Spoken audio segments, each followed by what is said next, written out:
Hello and welcome to 360 Gamercast, episode 196 for Tuesday, the 6th of February 2024. I'm your host, Mark Webb, gamertag Pearson on Steam ID, Webby360G, and joining me today is... It's Graham, or Gham Ox14. And Sensei Switch. Woohoo!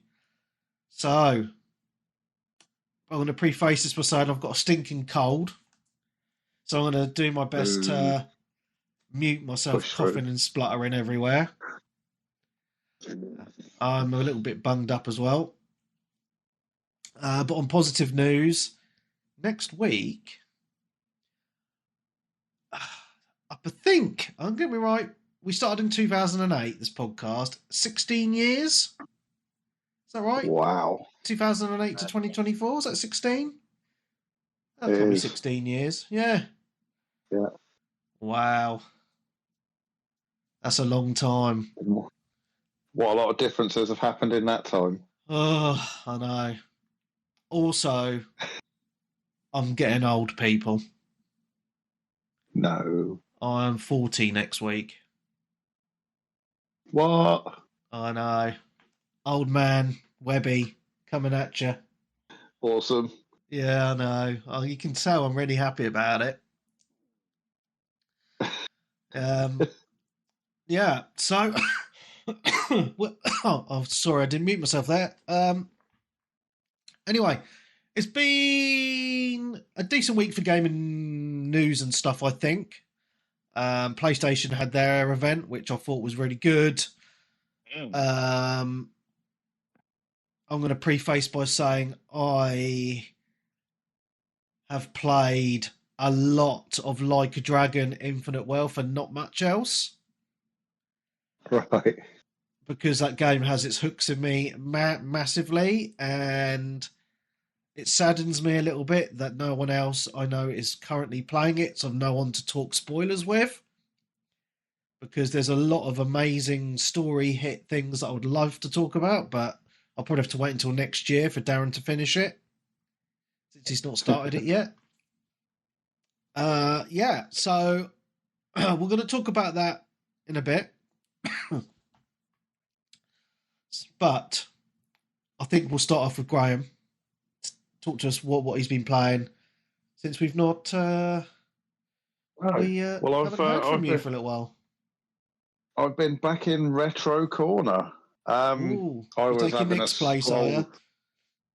I don't know about that, but I was scrolling through the Game Pass games, and I thought I fancied giving Dante's Inferno a bit of a try again. Classic. No, yeah, this game came out in 2010. Can you believe? Wow. And it's by Visceral, which I think are the same team that make Dead Space, isn't it? Yeah. Did they make Dead Space? Yeah. I mean, this game for the time did feel a bit like all of the God of War games on the PlayStation. The ones with the sort of semi-fixed third-person perspective. The combat feels very similar. You get souls to buy upgrades. But that said, it's actually still a really good game. The combat's got a really good flow.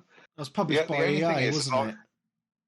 It was an EA, yeah. And it was a bit of a one-off, but some of the imagery in the game is very sort of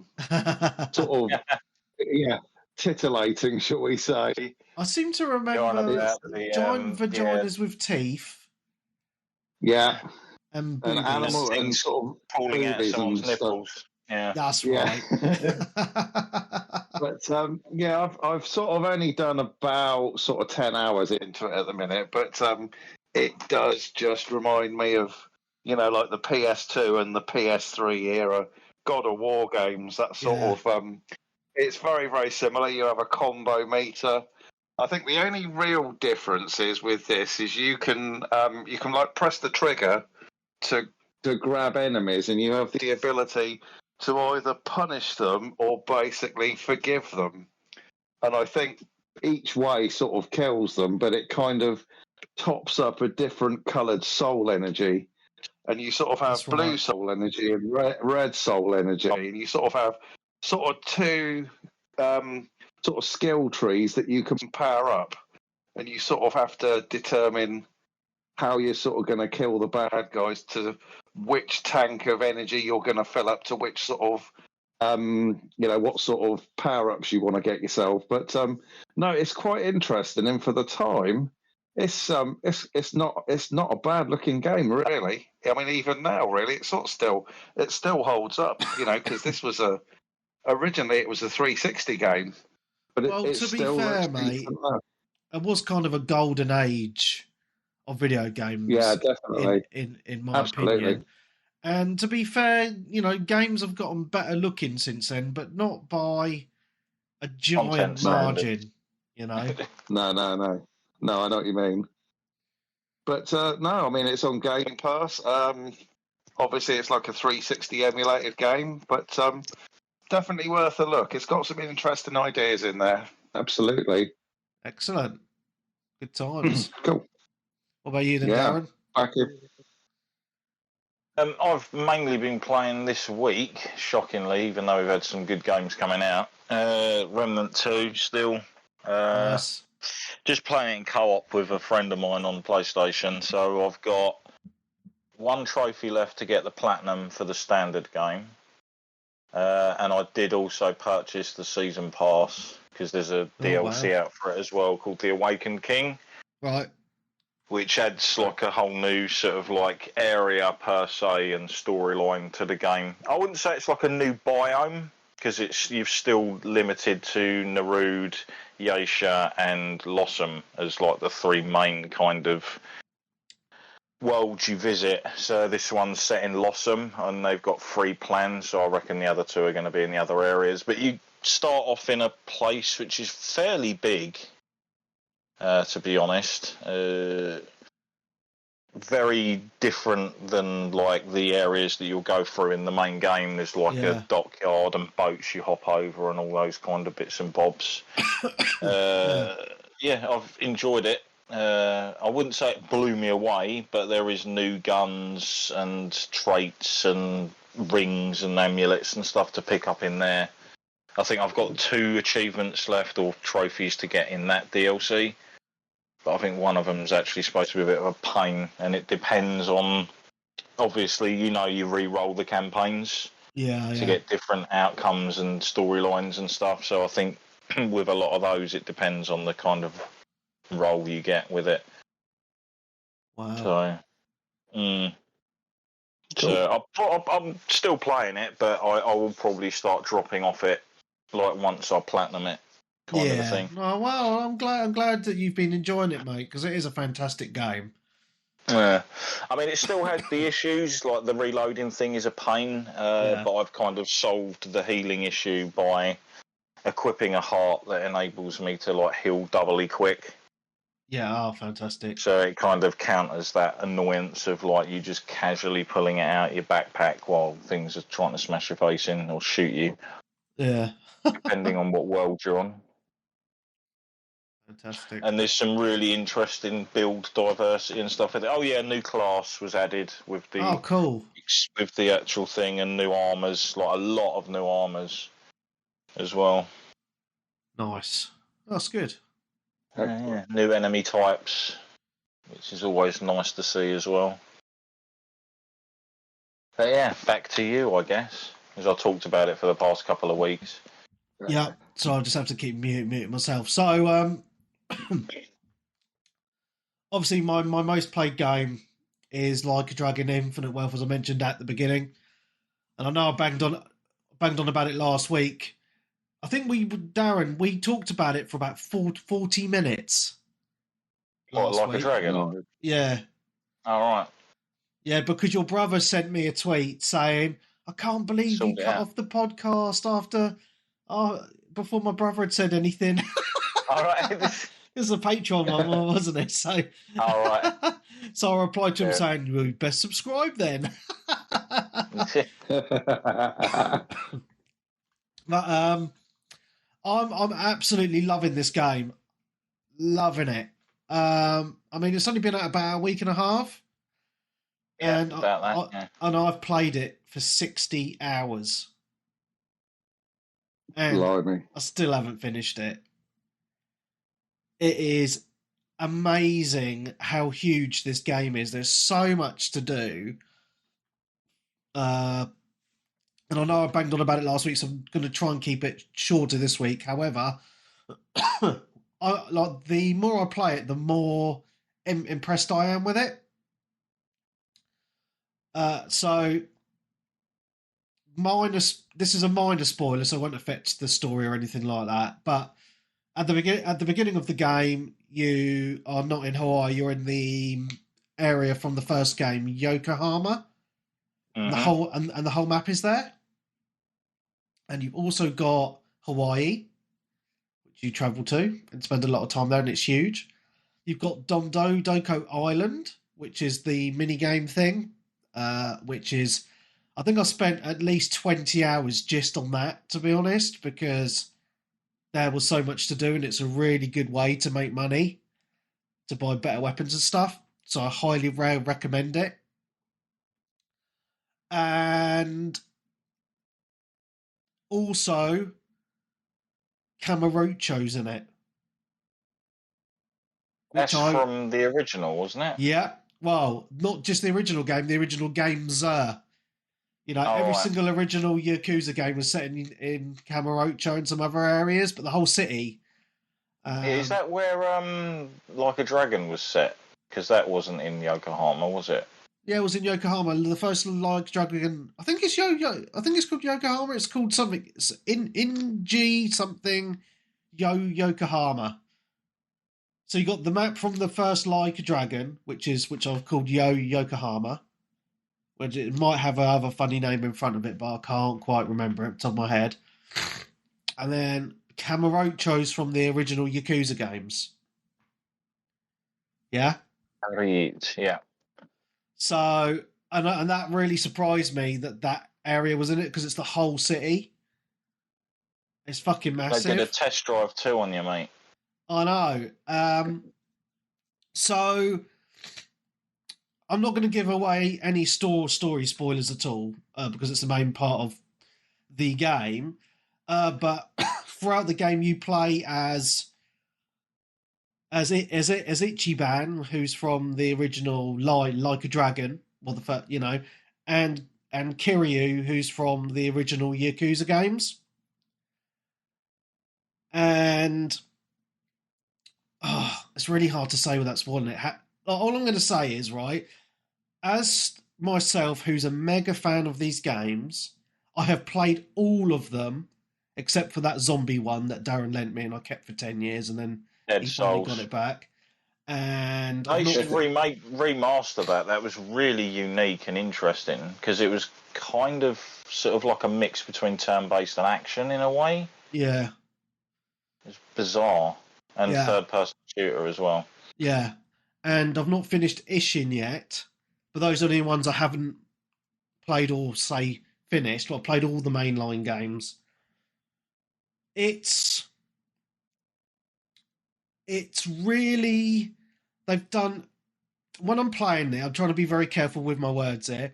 When I'm playing through this, I feel like they have put so much love into this game, because obviously you have all the crazy side stuff, right? All the crazy minigames, which I've talked about. The crazy delivery, which is basically crazy taxi, but you're delivering pizzas and burgers on a bicycle.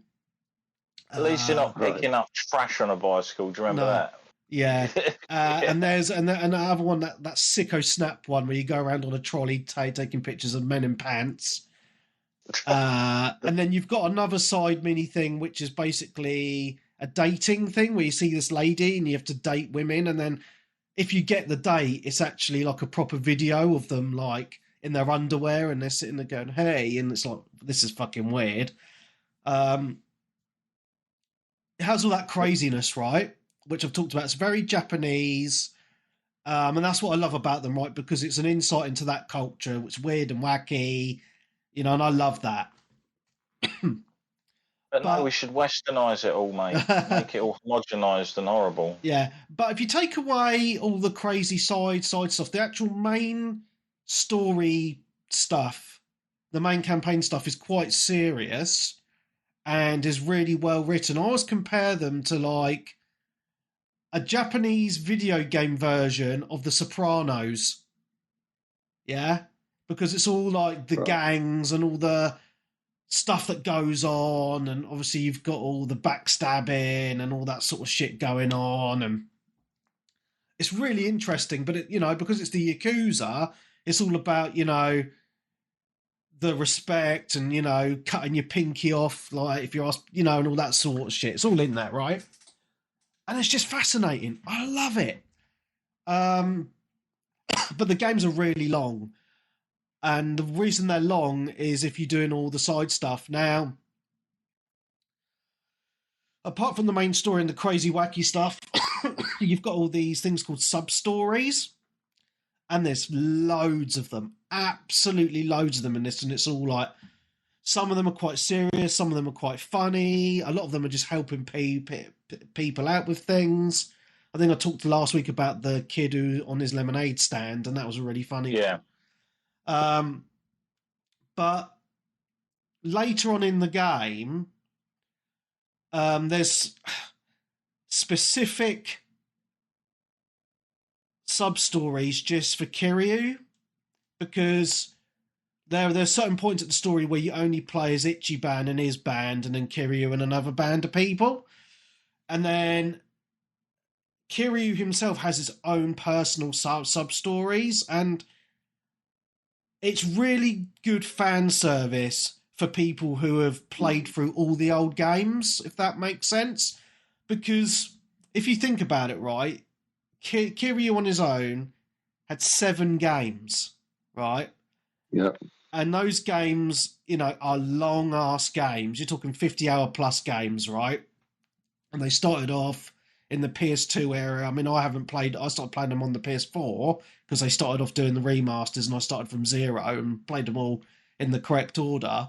But I started playing them in like 2018 or 19 or something, whenever Zero came out anyway. I can't quite remember the year. Might have been 18.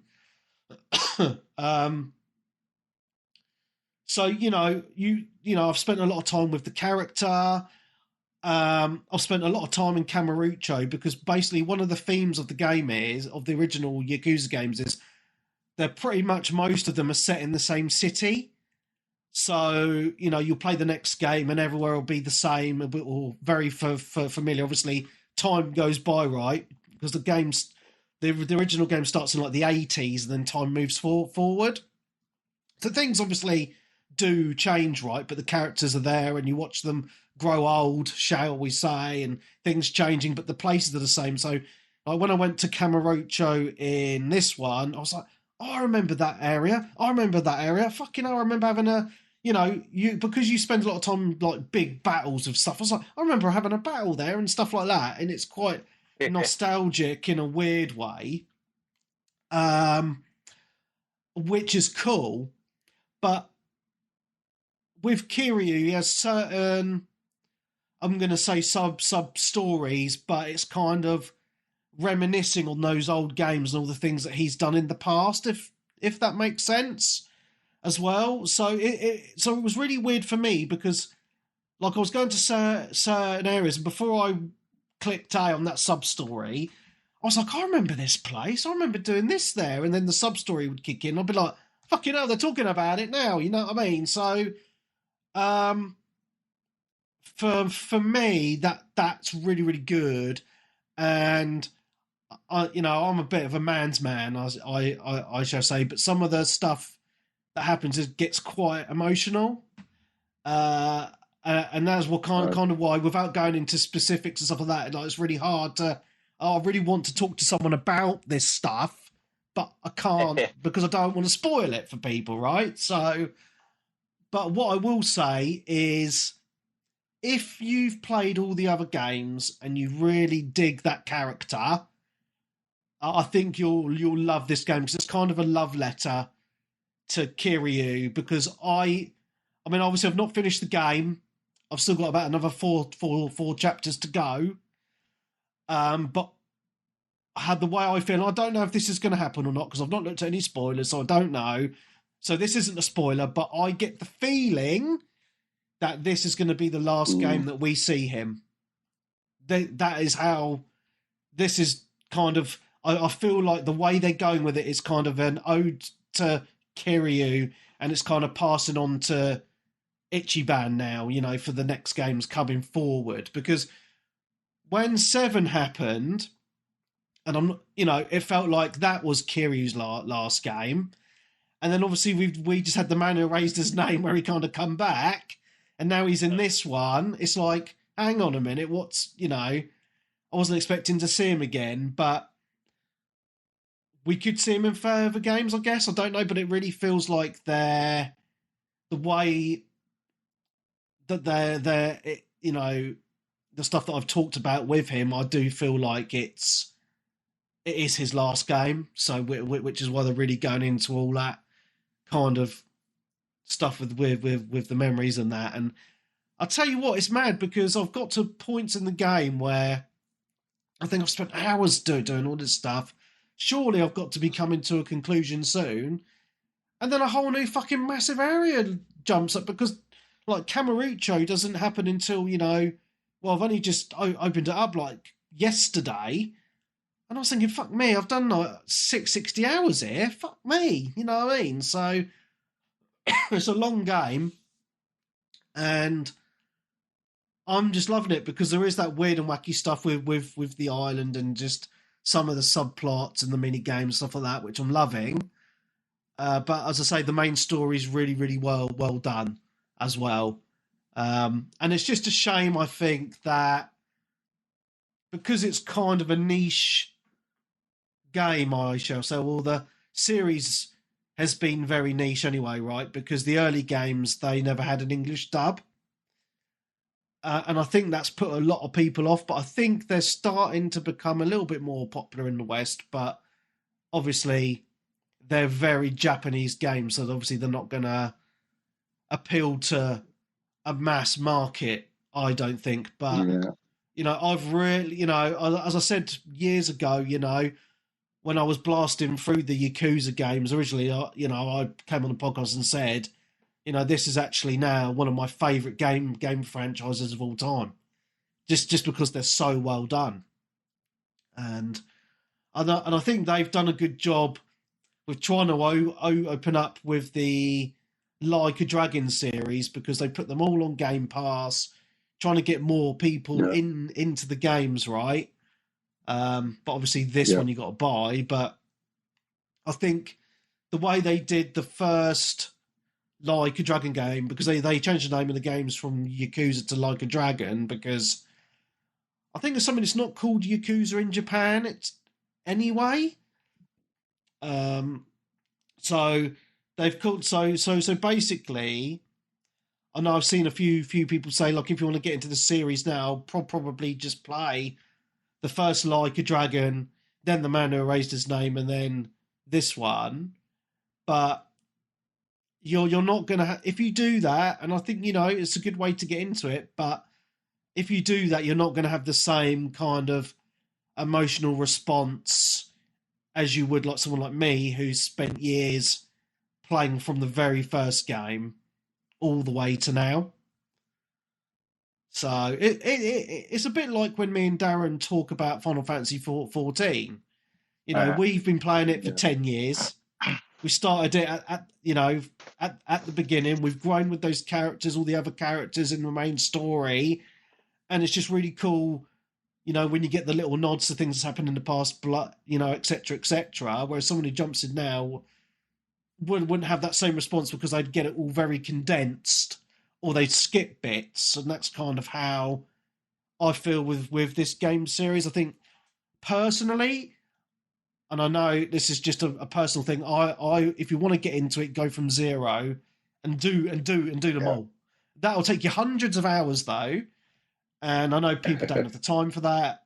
So, the other good way to do it would be to, as I said before, go to the first Like a Dragon and then And then going to the one thing I will say about the combat though, Darren, is it's so good because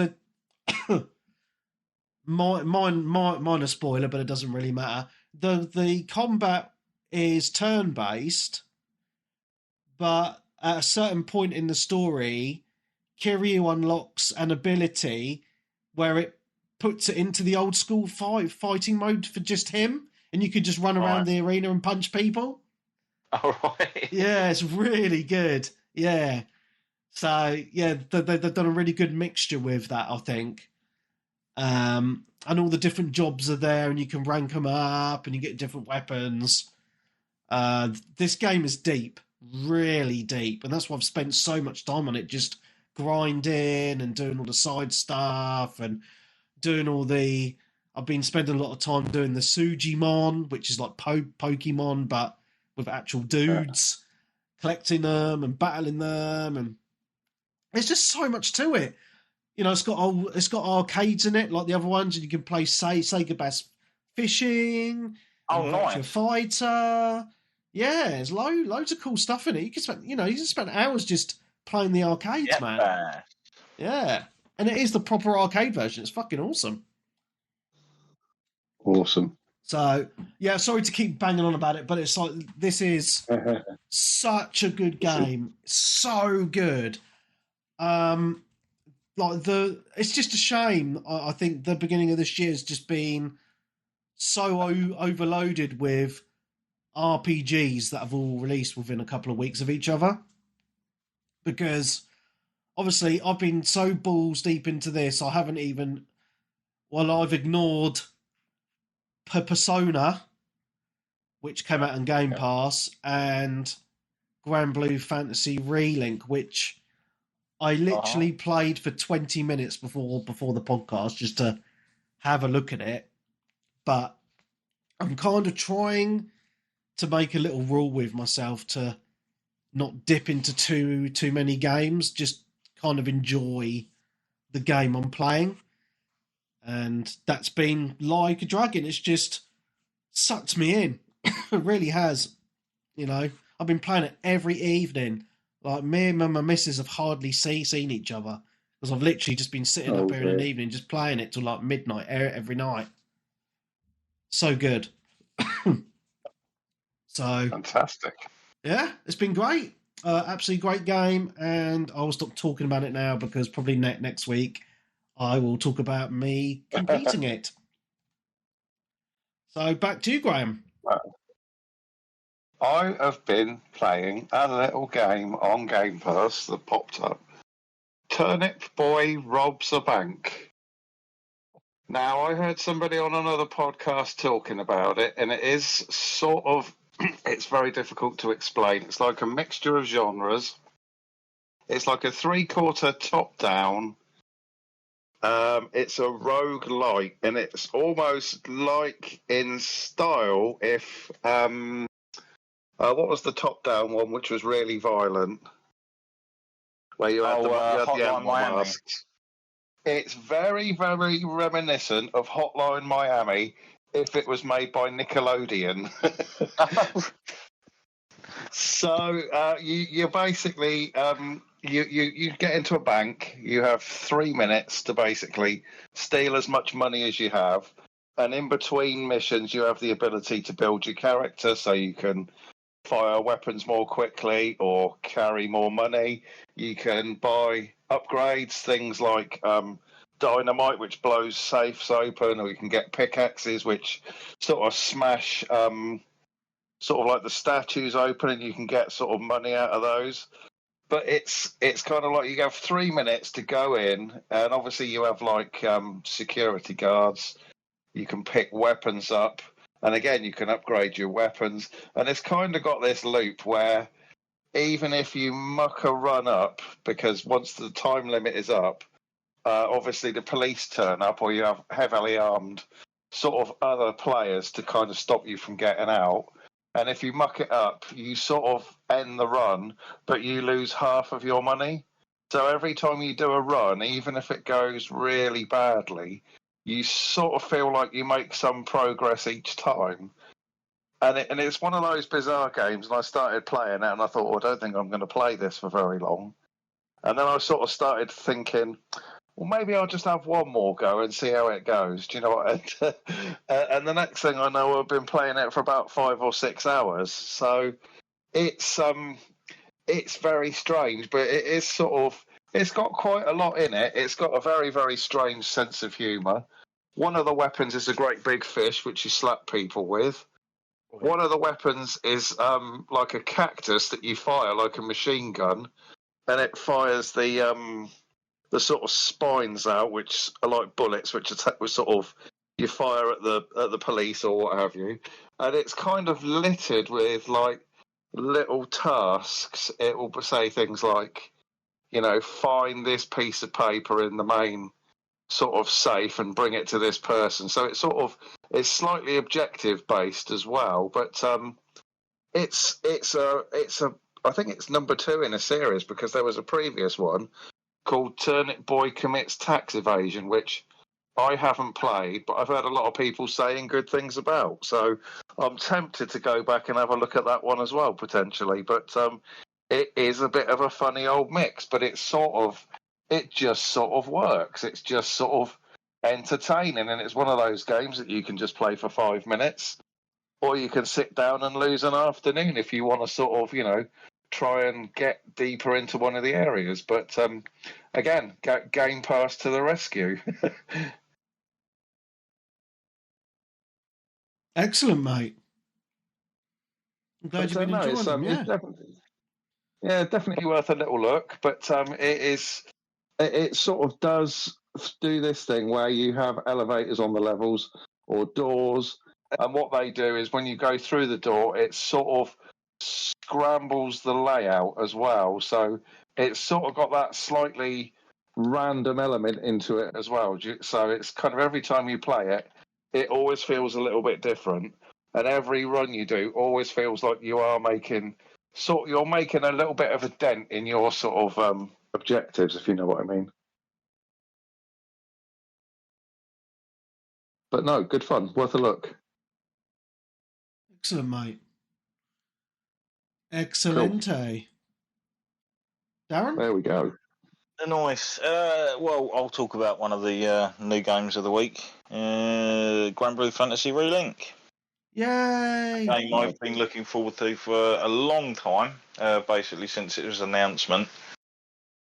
I haven't put a great deal of time into it so far, only about like 2 hours or so, I'd say. It's really well made, I'll say that off the bat. And the combat feels really good as well. I've yet to sort of dive into all of the little intricacies of like the mechanics for obviously like gearing your characters up and all the rest of it. But the one thing that actually confuses me the most with this game is you're kind of being thrown in halfway through a story. So Yeah, anyone who's new to the series has missed out on shitloads. So obviously the main character meeting Lydia, and then obviously meeting Katrina, and like getting the guy and the ship, and then meeting all the different companions and figuring out what the girl's supposed to be doing, all the stuff with the Empire. It's kind of like you're already supposed to have known all of that before jumping into this, and I think that's going to be a bit of a detriment to some people. Because it's like, I've watched obviously the anime and stuff, so I know a lot of the characters, because I never touched the mobile game because it's gacha shite. So I found that kind of puzzling why they'd actually do that. But I suppose if they're trying to make this game for strictly Granblue players, it makes sense for them to skip all of the introduction stuff because they'll already know who those characters are.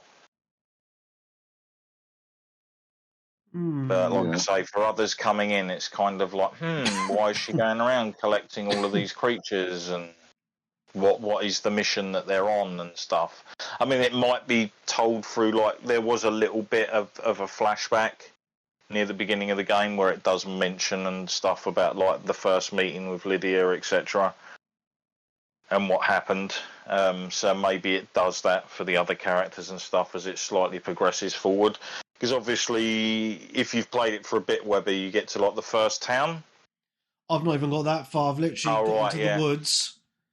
So yeah, you'll bump into a shopkeeper, and that's a well-known character in the games, and in the anime as well. Like this character, and obviously it's like, oh, so and so's here, and it's like I'm like, yeah, cool, and other people will be like, who?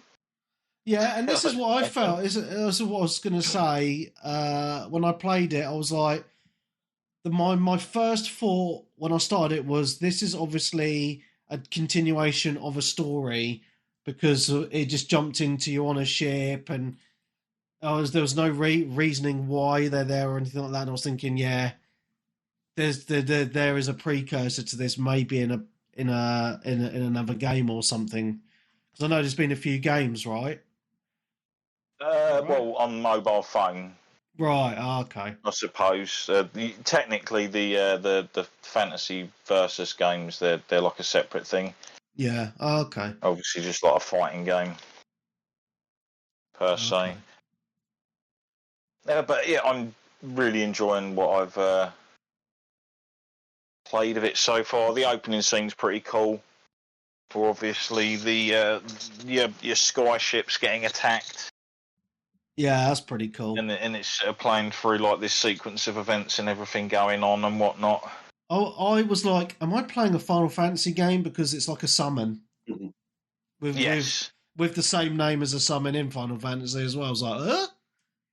Well, yeah, it's obviously it's a very well known name in sort of like those circles. So yeah, a lot of those things do kind of cross over between franchises. Yeah. But there will be people making direct comparisons, obviously. Yeah. But I like the world, the characters, and all the rest of it. So yeah, I mean, that's just, I only played like 20 minutes. I do think it looks better than the PS demo, but I'm playing it on PC, so I don't know if that has anything to do with it. I know it's obviously it's on PS4 as well, but on PC, obviously, I've got the graphics cranked all the way to the max, and it looks lovely. I'm playing it in 4K, because if you're playing a cel-shaded anime game in less than 4K, you're doing yourself a massive disservice. Yeah, you really are, because like the cel shading, it fragments and stuff around the edges, and it doesn't look anywhere near as good as it should. And as soon as I switched it over, I was like, there we go, that's what it's supposed to look like, nice and fucking crisp and perfect. There we go, that'll do. Yeah. Now we need for them to do is to actually do a happy medium and actually be like, what we'll do is we'll do 1440p at 60, like other games, yeah? Like other games. You've had fucking years to work on this, and you literally just went, here's a version that the PS4 Pro could run, and yeah, we're not actually going to do a PS5 upgrade for it, technically, because they're the same exact options you'd have had on the fucking PS4 Pro. Yeah. It's no different, and you're on the PS5 now. Yeah. So it's like they obviously haven't bothered to do that. And there's, like we said before, there's so many other games out there that are like massive open world, gorgeous fucking graphics, 4K 60. There's no excuses. There's literally none. Yeah, I still think it looks nice, though. I like the art style for the characters and the world. Well, that first area anyway. But as I say, I've not played it enough to actually say anything more. I think the combat is pretty cool, which is actually the same as obviously the demo. I mean, some of the locations later on are going to be awesome, because I remember seeing like stuff like in the early previews from like 3 or 4 years ago. Yeah. Of like some of the stuff they were showing off, and I'm like, this looks fucking great, I can't wait for it. And then it was just like obviously COVID delays and God knows what else and stuff. So I was going to say, why is it taking so long? Was it like 7 years? Did you say? It was originally announced, I think, 4 or 5 years ago, so it hasn't taken too long. But it was like kind of shortly after the PS4 Pro came out. Right. Oh, it seems like forever ago in my brain, but yeah. Yeah, and I was like, yeah, this would be awesome. And then obviously the delays, and I'm like, oh, that would be good. It'll be on the PS5. That means they won't have to make any concessions. Yeah, right. Goals. But yeah, I guess they are kind of like a newer company that's actually getting into the main gaming sphere per se, because they just literally make mobile games. Side games. They're like a mobile company. That's interesting, hopefully isn't this it? That does they've pretty made that well. transition. Yeah, it's just a shame that it's kind of jammed into this like Q1 fucking insanity that's going on at the moment. Yeah, I don't think I've known a beginning of a year be this jammed. It usually kind of is. I mean, we get, I would say, towards the end of a year, that's usually when you get all the Western studios release their sort of big Christmassy stuff. Whereas, like, for the Asian developers, it's the early beginnings of the year. That's when you'll see, like, your Resident Evils and your, like, Final Fantasies and other bits and bobs. They tend to pop out early in the year. Yeah, but it just seems like this year there's just so much. Obviously, we talked about Like a Dragon, Granblue, got Persona, Tekken 8. Tekken 8, Final Fantasy 7 Rebirth, and then next month we've got Dragon's Dogma. Yeah. Rise of Ronin. Oh, yeah, which we'll talk about shortly in the news section. I'm probably missing something, but that's a lot of long-ass games anyway, you know? So, yeah. Anyway, so anything else you want to say on Granblue, Darren? Because obviously you're the one that properly played it. But I've only put like a handful of hours into it so far, so it's like too early to really tell. But I'm enjoying what I played of it so far, like I said. Okay, and hoping for obviously a patch to address the weird optimization that shouldn't really be an issue as far as I'm concerned. Okay. Nice. Excellent.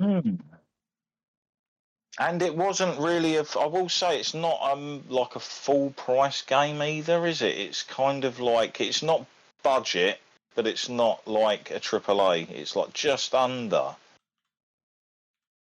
So it's like, say if a new game was like, say, 60 quid, this is like a £50 game. Yeah, it's 50 quid on Steam. Nice.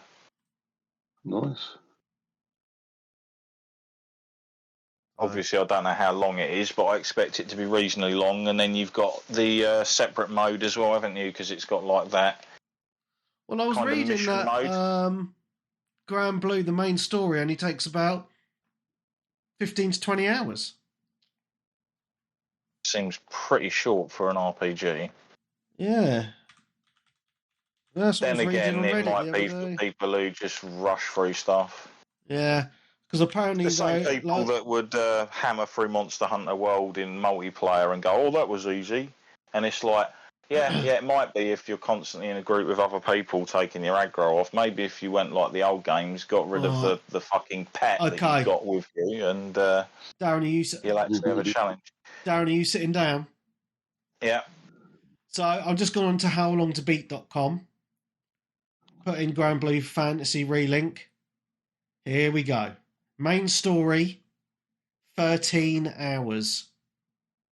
Wow. Really? Yeah. To do a completionist run, which is all your side missions and everything, 19 hours. Fucking hell. I'll bet you it doesn't take me that long. So because what I was reading on Reddit was that apparently the main game starts after you complete the story, because you get all the Monster Hunter type thing that was in the demo. That you can do in co-op. The mission mode. Yeah. That's meant to be like the main kind of point of the game. After you finish the main story stuff. So yeah, you'd be able to blast through it, mate. You're probably halfway done already. But yeah, maybe. Obviously, I'm not one of these people that just like, oh, what do I need to do next? Right, teleport there. Right, go to speak to that person, hammer through the dialogue, go there, teleport back to that. I know people. I've played with people like that. Trust me. I just roll my fucking eyes Sorry, the way mate. some people play games. No, not you per se, but I have been in games where people just like skip through everything and try and do everything as quick as possible. Yeah. So it's like you could make the most visually beautiful game ever made, like with the most amazing landscapes and like interactive like environments and people will just be like running through it, not even giving a shit to give it a second look. Yeah. And that's the As thing, a right? developer, it must be horrible. You'd be like, "What are you doing?"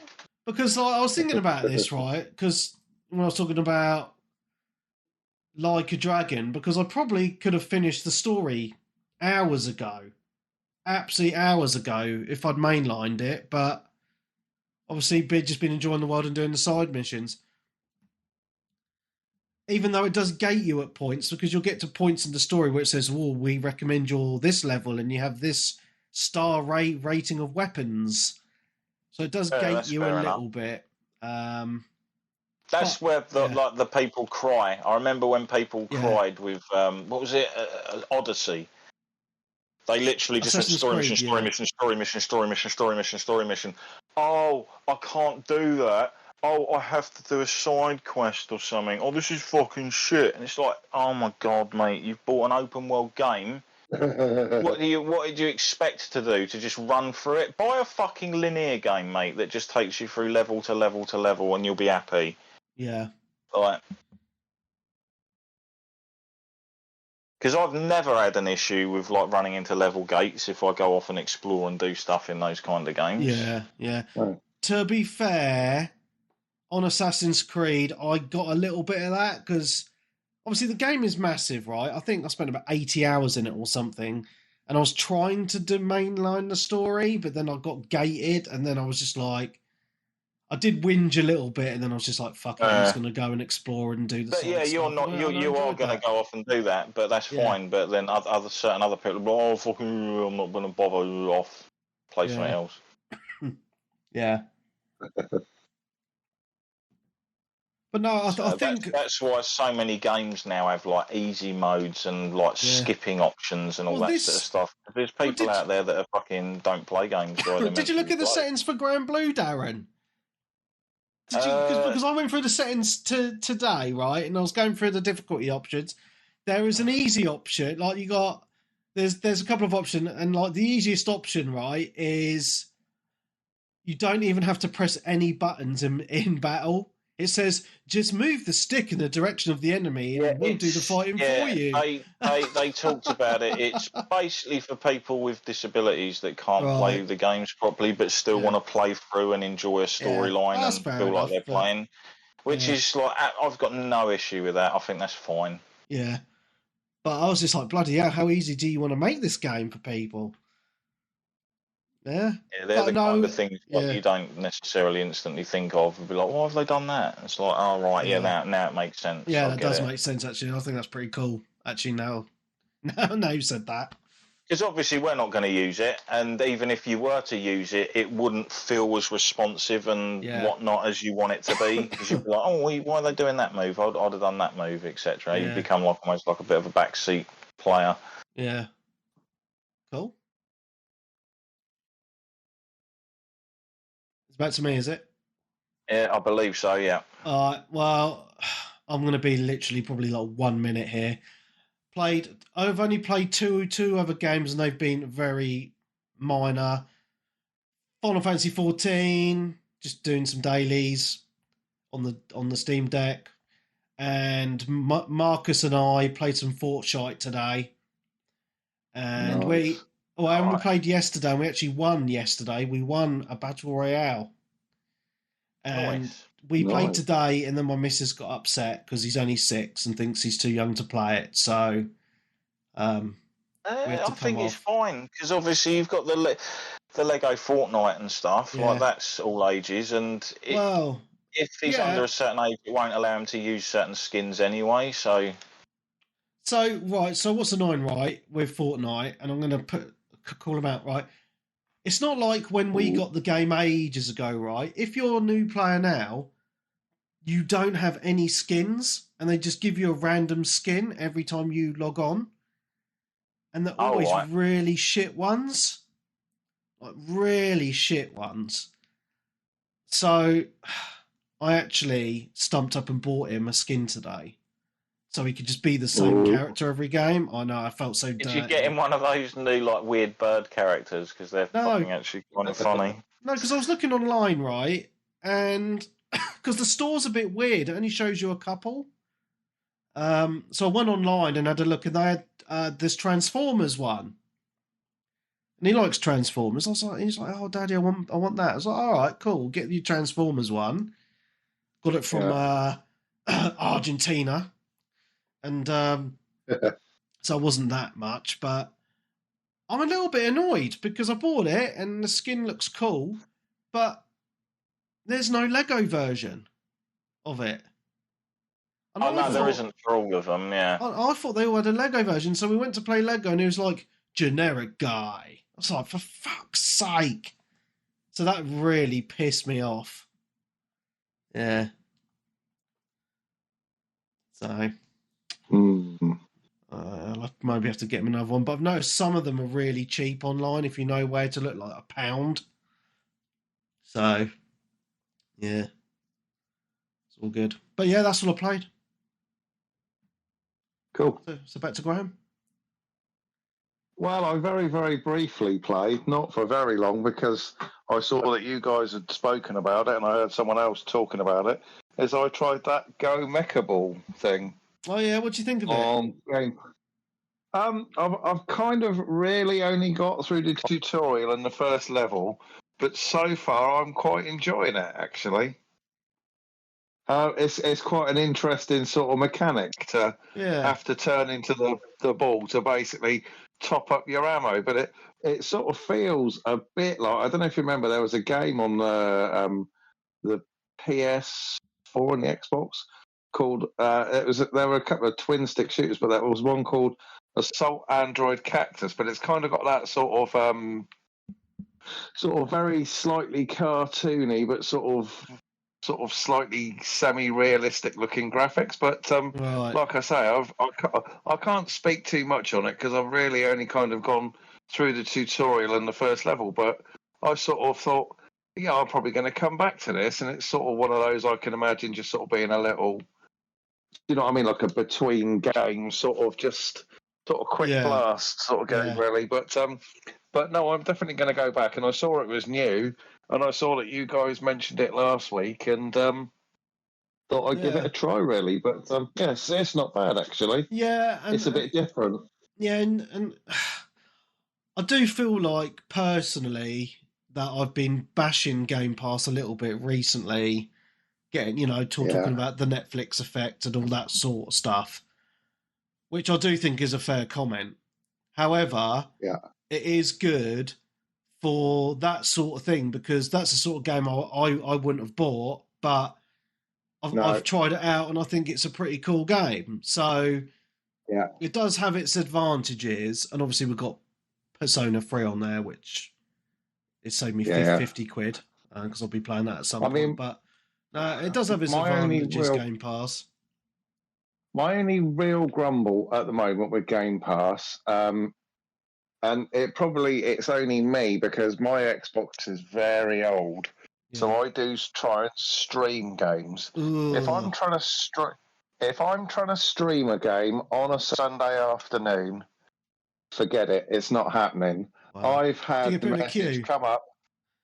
Queue 10 minutes, 15 minutes, longer sometimes. Wow. Which is just... Yeah, I mean, I had it the other day. It took more than 15 minutes to load. Ugh. I was doing some housework and I thought I'll leave it loading just to see how long it does take. And it did take more than 15 minutes to load. And I'm like, this doesn't feel like a very good service at this point. Do you know what I mean? Yeah. I don't know whether there's anything they can do for that, but... I don't know, because it's not something I really use, so... I very occasionally will dip in and go, I'm going to try this. I want to see if I like it. If I like it, then I'll download it. And I've had occasions where I've done a side-by-side test I've thought, right, how long does this take to download versus how long to stream? And I've had games which are, little indie games which are 1 or 2 gig, which will download in 10 minutes, 15 minutes. But it's actually going to take longer for it to stream it, which absolutely doesn't make any sense to me. Defeats the whole object, right? I'm guessing you're still on Xbox One, Graham? It's a One S. Okay. That is not a Series S, a One S. Yeah, old school. Oh, so it's so it's not a Series S. All right. It's the old white one, yeah. The one that came out before the One X, yeah. Yeah. I mean, I am looking to upgrade at some point in the near future, but I thought, well, this will do, and I've got Game Pass. But there are a few games on this machine that I physically cannot download. Yeah. I'll go to click on it, and it'll go because of the size of the hard drive and the requirements, and it's like you can't download this; you have to stream it. Yeah. And there have been occasions where it's like you've got to wait 15 minutes, and I'm like, oh, for God's sake, Yeah. Go and cook me dinner and come back and it's still not loaded, and it's like this is like the old days of computing. Did you like just talking about old Xboxes? I think I saw something the other week that they're going to be shutting down the Xbox 360 store at some point this year. Oh, no. Oh, really? Yeah, I'm sure. I need to confirm it. I'm sure I've read it somewhere. I'm sure I have. Yeah. I will have a look in a bit to see if that's right. I just, off the top of my head, I just remember seeing that somewhere. This is what makes me laugh. You have a lot of these companies that are like billion-dollar companies. Like, they've got shitloads of money, more money than they'll need, and they can't keep some servers up for an old system for a few years for people that might want to use it. Yeah, right. Sorry to interrupt. Yeah, I've just found it. July this year, the 29th of July this year, the 360 store and Xbox 360 marketplace will be unavailable. They're shutting it down. Well, that's the end of an era. Yeah. So what happens to all the backward compatible games? But all if you the DLCs, so all the stuff you've already purchased, you can still re-download. Right, that's not too bad, I suppose. Yeah, it is the end of an era, man. The PS3 store shut like last year, didn't it, or something? I think so. I know they talked about it, but again, it was delayed because there was a bit of a backlash. But like, it's like, if it's not being updated and all that kind of stuff, how much does it really cost to keep it just up and there? Yeah. Like, this is why another reason why. Buy discs. Well, the whole always online kind of gaming thing is just shit because things disappear and go away. I mean, they have said in this statement from Xbox that you'll still be able to play online on your games, so the multiplayer will still work. And obviously you can re-download all your old games, just you can't buy anything new. Also, their movie and TV app will no longer work. So any TV and movie content that you've purchased on the 360, you will no longer be able to watch. So that's a bit shit. If that's your only system, you're pretty screwed, aren't you? Yeah. It is a shame because... Progress. Yeah. Crazy. Yeah. So yeah, it's like the end of an era because I was like, I've got so many fond memories, man. 360. Yeah. Yeah. So how would you go on the store to re-download your content then that you already own? So I remember this vividly. When you go onto your dashboard, are you going to tell me fucking about? You got to go into your profile settings on the right hand side and go through your find all your licenses. Yeah. Pointless fucking about. No. Yeah. It's just pain in the ass. Yeah. Shite. Yeah. Utter shite. Yeah. It's the future. Fucking bollocks. Anyway, carry on. See, what they should do, right? And I know they've got quite a good backwards compatibility program on the Xbox. However, not everything is backwards compatible. No, there's a few games and stuff Well, there's that aren't. quite a lot, actually, to be honest. There's still a few games that you can't play from the PS4 and the PS5 properly. Yeah. They don't work very well or just won't. But, I remember buying a lot of Xbox Live Arcade games. A hell of a lot. I must have spent thousands on those things. Most of those have not come over to subsequent Xbox consoles. Whoa. And I don't think they ever will. Makes me sad. Memories. That's what gaming is now. It's throwaway. Consume it, move on. Well, online. How many times are we going to buy? Well, this is me, right? How many times am I going to rebuy all those Neo Geo games on different systems? Lols. See, I will say like that's a classic in the sense that at least when they kind of do those, they're a couple of quid each. They're not like they don't charge 15, 20 quid unless you're obviously buying like a physical version or a collection or whatever. Like they're usually priced reasonably okay. Yeah, they are. Yeah, because I bought a load on the Switch for like £4 a game or something. Yeah. And you can usually get like a collection which combines a lot of them all together in one. So yeah, but no, you're right, Darren. And I know that's us being old men now. You go back in the day where everything was like a cartridge or a disc or whatever, and you kept those games, right? But now it does feel like, well, it's just media in general, right? It's not just games. Oh, it's going to be hilarious in the years to come. In years to come. When you've got all these, like, gendars fucking running about going, I've lost everything. It's like, Yeah. You bought it digital. That's what you fucking get. Didn't you learn when games services got turned off, servers were shut down, all of this shit that you could just lose everything at the click of a switch, which is why every fucking game I almost buy now, I have to sign a user agreement to play it before you go in. Yeah. And basically that user agreement is, we can fist you in while you sleep. We can come in and molest your dog. We can come in and do whatever. Also, we might be able to just take this game from you at any point and you're not able to do anything about it and you're wavering your rights to actually complain about it by agreeing to this. Oh, by the way, if you don't agree to this, you can't play the game. I love it. Yeah. And it's the same if you buy a physical game now, because you can't, like most games now, you buy a disc, but you can't play until it's had an online update or an extra download or something. Well, a majority of them, not all. Yeah, not all, but a majority. Yeah, unless it's like a Nintendo game where the game's on the cartridge. Even then, like they've fallen to the dark side, haven't they, of recent years, like patches and season passes and shite.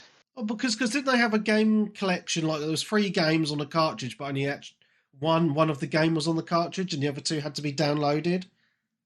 Yeah, I'm trying to remember what that was. It was something pretty well known as well, wasn't it? It wasn't the Grand Theft Auto trilogy, was it? Was it Metal Gear? No, it was Metal Gear Collection, I think. It was? Yeah, I think it was. Yeah. So, it's just how gaming is now, unfortunately, which is why I'm sad to say, at least on PC, you can pirate stuff, because I think that like piracy, no matter how many people think it's bad, it serves a good purpose for game preservation. Yeah. Bro, yeah, I will say that. I did laugh back at the day when, that's the guy from Ubisoft said, everyone should get used to not owning their games or something. And then, like, everyone, like, there's loads of people online, they're like, I'll just pirate your shit then. Fuck you. Why pay for it then if I'm not going to own it? Yeah. But I think we mentioned this last week, I do feel that Ubisoft has gone way downhill in recent years, just in the quality of their games. obviously the Assassin's Creed. They were Ubisoft. I will Mm. say were one of the first companies infected by the virus. I will say. Yes. Yeah. And it hasn't done them any good at all. And it's a shame because, you know, some of my most beloved franchises are Ubisoft games. Ghost Recon. Oh, I love a lot of Ubisoft Splinter titles. Cell, yeah. And it just saddens me that those games have gone to shit, or they don't even make new ones now. You know? Yeah. They, like we said before, they put a lot of eggs into the live service basket, didn't they? Yeah. And Let's do an always online this, do an always online that, let's do an always online this and that. Yeah, because that Battle Royale game that didn't even last a year. Yeah, which actually had a good premise. It had a storyline that actually made sense, where it's like, yeah, you're playing characters in a virtual world, which explains why you can keep getting killed and come back to life. Yeah. But then whereas a lot of other games don't actually make sense of how you can actually do that. Yeah. They've had other live service Battle Royale games, Darren, that they've spent years on and then have never released. Because they had a Ghost Recon one, never released. They cancelled that. And there was... X-Defiant. Yes. Yeah. And there was the Division thing. There was a Division one, wasn't there? Yeah. Wasn't there a mobile game of fucking all the different characters like Sam Fisher and the ghosts and stuff on a mobile phone Yeah, there was. Tactics type game, and then that was shut down 6 months later.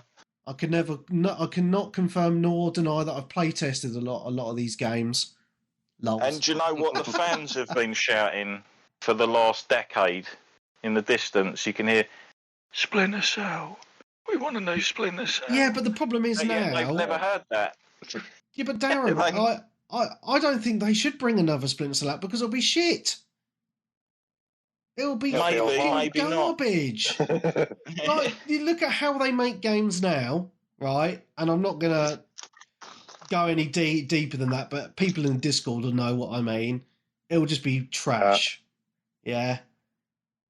And... it's a shame how because many battle passes can we sell them? Yeah, and I think I think one of my favourite Splinter Cell games was on the original Xbox. That's how far back we're going here. Yeah. You know, when you had the Spies versus Mercs game mode for the multiplayer. Think of this, Webby. There's people out there who game now who are big gamers that have never probably played a Splinter Cell game and they don't know how good they were. I know, because they weren't born yet. Because they haven't been any for so long, really. We'll say the last Splinter Cell they brought out was kind of a miss, wasn't it? Yeah, and you go and you just talk about the original Xbox with Ubisoft for a minute, right? With the Splinter Cell, right? They were at the pinnacle of multiplayer. Oh, absolutely, right? Yeah. Rainbow Six. Yeah, Rainbow Six, I think it was Rainbow Six Black Arrow, right? And they even were so ahead of the curve with that game, they had a clan section on the main menu, right? You could start up a clan, and we had a clan, and you could schedule clan matches within the game with other clans. So it'd be like on Friday at 7 o'clock, clan match. And people would just turn up and do the clan match, you know? I think they had similar things like that with Ghost Recon as well. Yeah, you had Ghost Recon, like Island Thunder, very, very hardcore on the original Xbox. And you go to the 360 and the Ghost Recon games were amazing then. GRAW 2, people are still playing it because I've got someone on my friends list who I added through GRAW. He still plays it nearly every day. And I jumped on it about 6 months ago and it was a full room. It was mental. It's still being played. Obviously, the Rainbow Vegas games were kind of fantastic. Yeah, you had the live vision camera. You could take a picture of your face and put it on your character. It looked awesome. Yeah, and then realise you couldn't wear a helmet and it looked like you had a bald spot because whenever you took the picture, the light was reflecting off the top of your head. So. Oh, good times. Oh, yeah, that was like the pinnacle. of Then Jubilee, I really. think they kind of went downhill after the Rainbow Six Patriots stuff. Because That never it was came out, announced. did it? Never. It was Yeah. announced, never came out because a lot of the media were like, "Did a game about terrorists." Yeah. And then they caved and scrapped the whole thing. And then, like, they kind of haven't been the same since then because they were on a roll. Like, fair Yeah. enough. The Assassin's Creed games have always done well for them, regardless. Well, That's apart from the probably the only last one. franchise that keeps going. I I'm not think sure it if that still last did one. well, I don't Mirage. know. The only person I know that bought it was Elliot. Yeah, Sly got it, yeah. Yeah. But I mean, it looks good, but I'm just kind of not watched it. And to be honest, if you've played through Valhalla, Basim is a fucking annoying prick. I don't really want to play him in a game. Yeah. To be honest, he comes off as like a reasonable character until you get to a certain point in the story, and you're like, all right, yeah. And don't get me wrong, yeah, I think the Assassin's Creed games are good, but the problem is the last two before the most recent one was so big and long. Oh, I loved it. I just feel, even now, I feel burnt out, and I just don't want to play another one.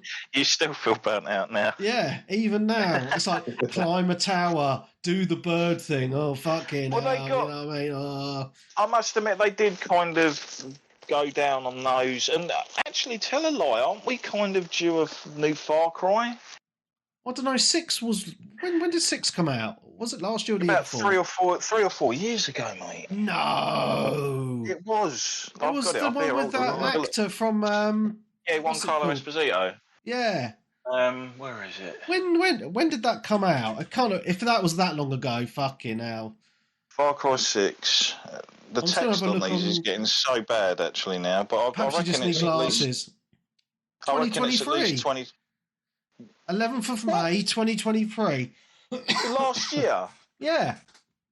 Bullshit. That's what it says on Steam.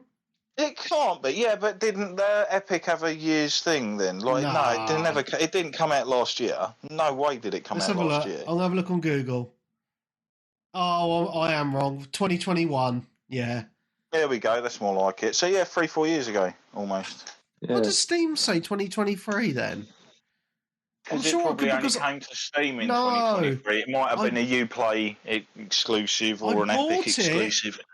At launch on Steam, and I wasn't last year, so that is really weird that they've put 2023 on there. Strange. Oh well, yeah, great game. And yeah, I hope they can kind of pick up, but then they kind of, I don't know if that the weird ride game or whatever it was did well.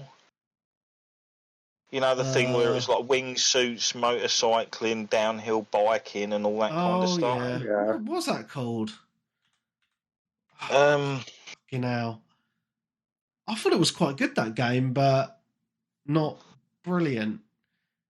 It was a sequel to that kind of that snowboarding one. Yeah. Yeah, and then they did like the Crew 2 after everyone was kind of on the original Crew. Yeah. And as much as people seem to like the Crew 2, it dropped off pretty quick as soon as, like, say, Forza came out, which wasn't that much later on. Well, you mean the Crew Motorfest, you mean? Yeah, sorry. Yeah. Oh, no, the Crew Motorfest was the third one, wasn't it? Yeah, that's right. Yeah. And they shut down the servers for the Crew 2, didn't they? Or the Crew? The Crew 1. The Crew 1. Right. See, now... I'm probably a minority. I actually quite like the Crew games. However, I say I like them, but I don't think they're worth the full price of admission, because there's just something about them when it's just, I don't feel like there's much longevity to them. I'll play them for about a week and have fun, and then I'll be like, yeah, I'm bored now. You know what I mean? But I like them, mate. I think the Crew Motorfest was quite decent, but as long as they've always got like a stable player base, etc. But a lot of Ubisoft stuff now seems to be reliable on like microtransactions and Yeah. live service stuff, Yeah. which is still infected Valhalla. Obviously, I don't know how much it affected Mirage because I never got the game, but I imagine it's there. Yeah. And they've got a game due out next week or the week after, haven't they? So Yeah. we'll soon know where they stand after Skull and Bones hits the waves. I don't think it's going to do very well. But that's just my personal thing. But also, if you play PC, the Ubisoft app is fucking garbage. Like even now, I've just gone onto it, and the store. I've been having this problem for about a month. The store just won't load, so I can't even buy any games anyway. It just comes. It just keeps on flashing at me, and I've uninstalled the app and reinstalled it, and nothing will load. It's fucking shite. It really is. I need to sort their shit out, man. Probably improving it. And then obviously, they're going back to the Ubisoft thing. There was a lot of accusations of sexual misconduct, wasn't there? That went round at one point. So,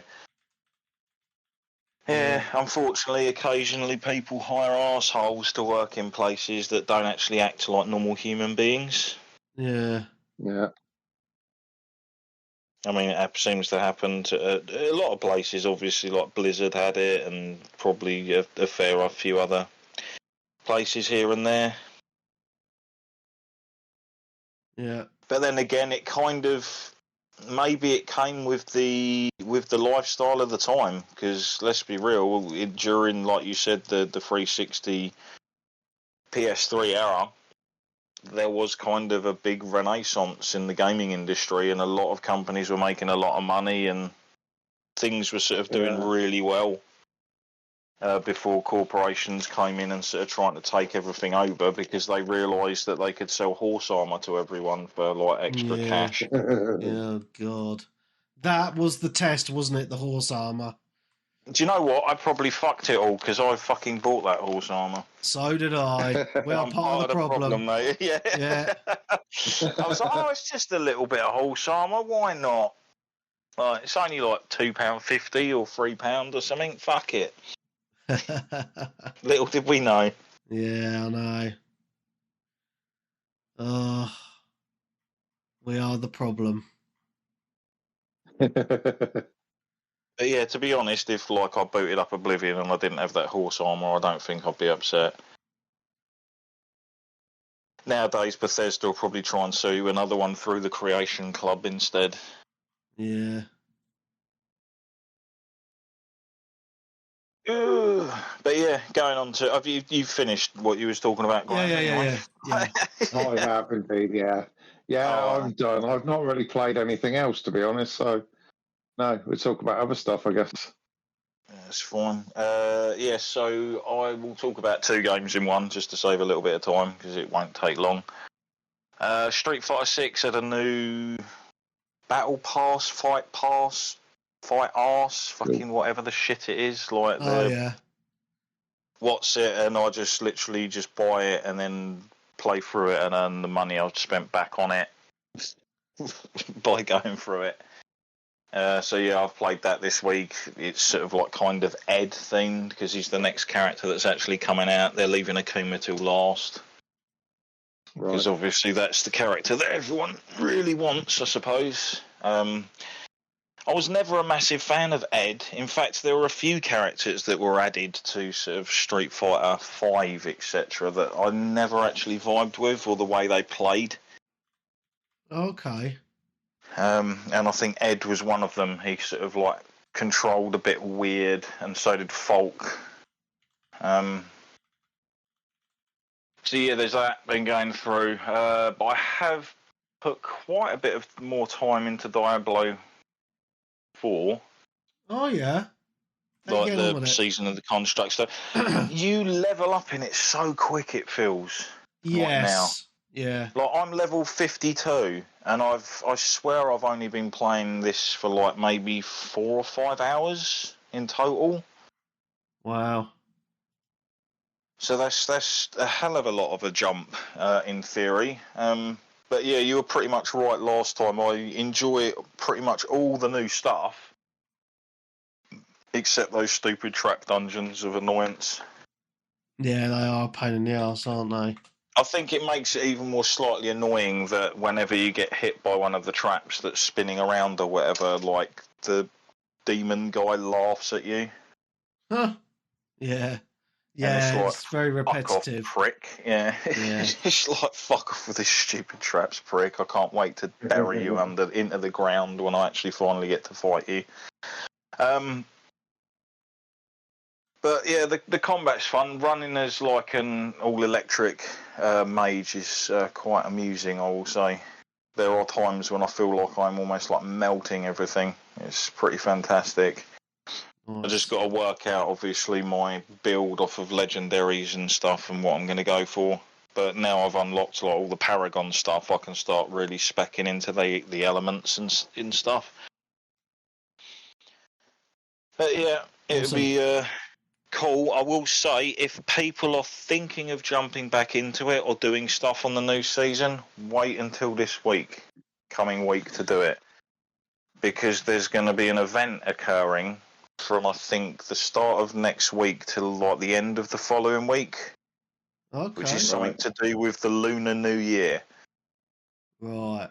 And from what I've heard, it's after the thing's active, activating certain, what are they called? The shrines that are in the world. Right. The ones that give you like crit damage, turn you into a ball, or like make the enemies drop money when you hit them. Like after you start them off, there's going to be versions of those in the world that are like event themed.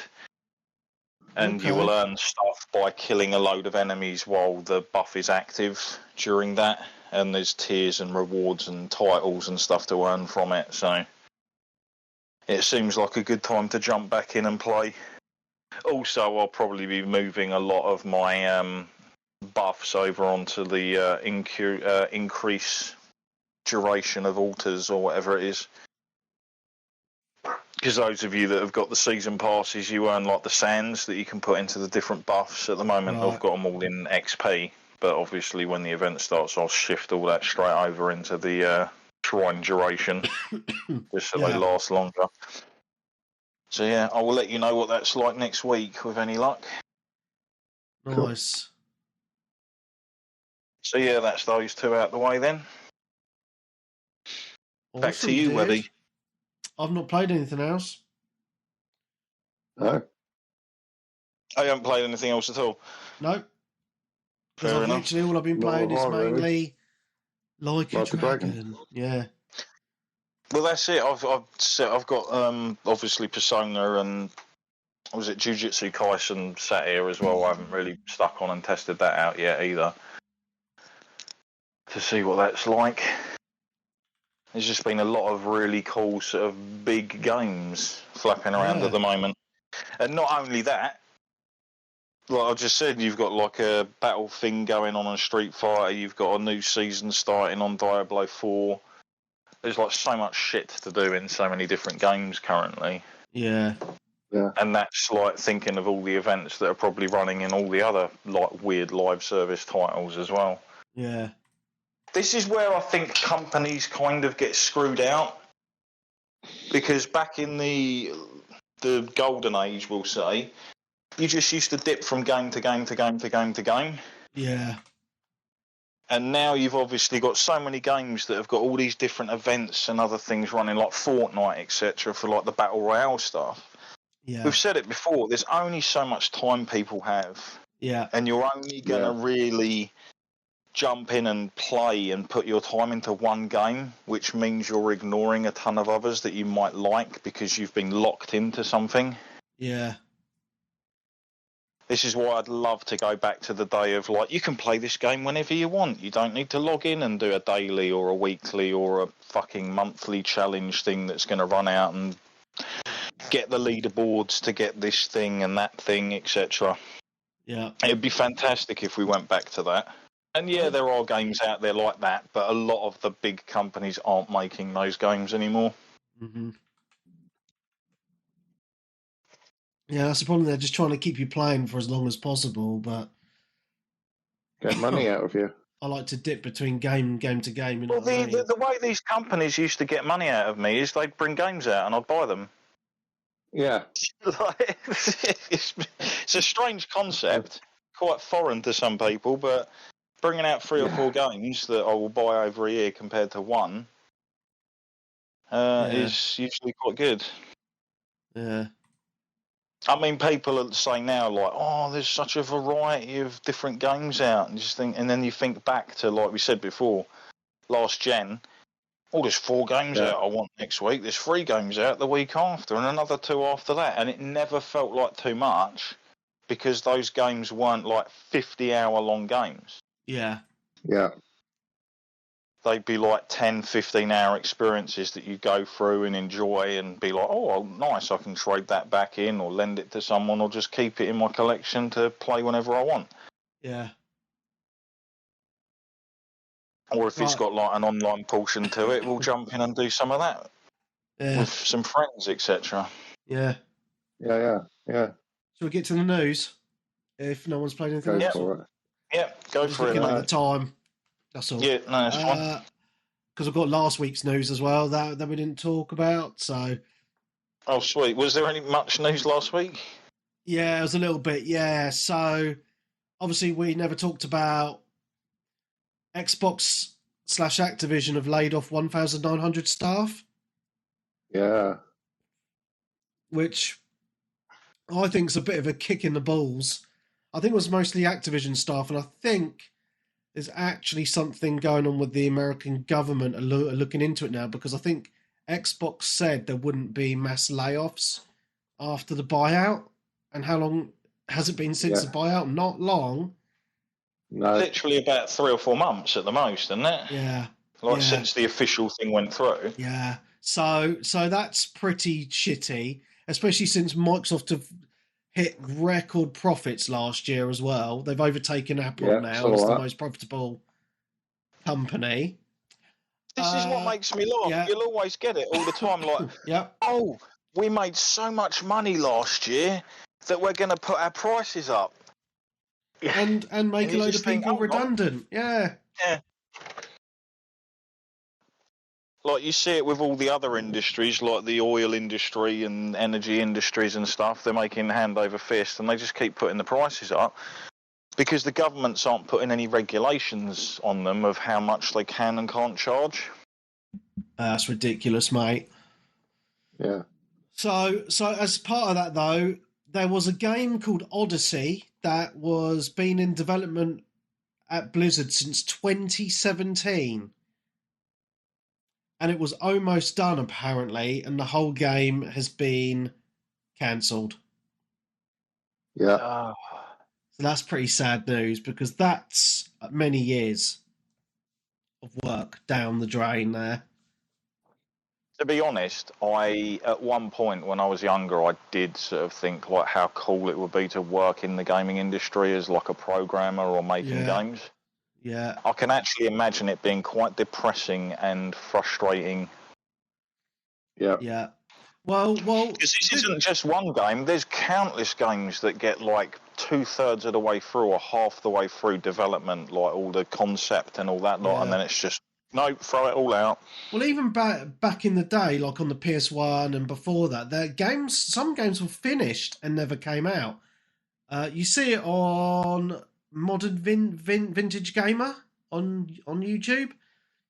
Right, I know Thrill Kill was like a big one, wasn't it? That was a finished game that was only available through dodgy means. Yeah, well, the most recent one that I can think of was the GoldenEye remake for Xbox Live, which I've actually got on my PC. And it's really good.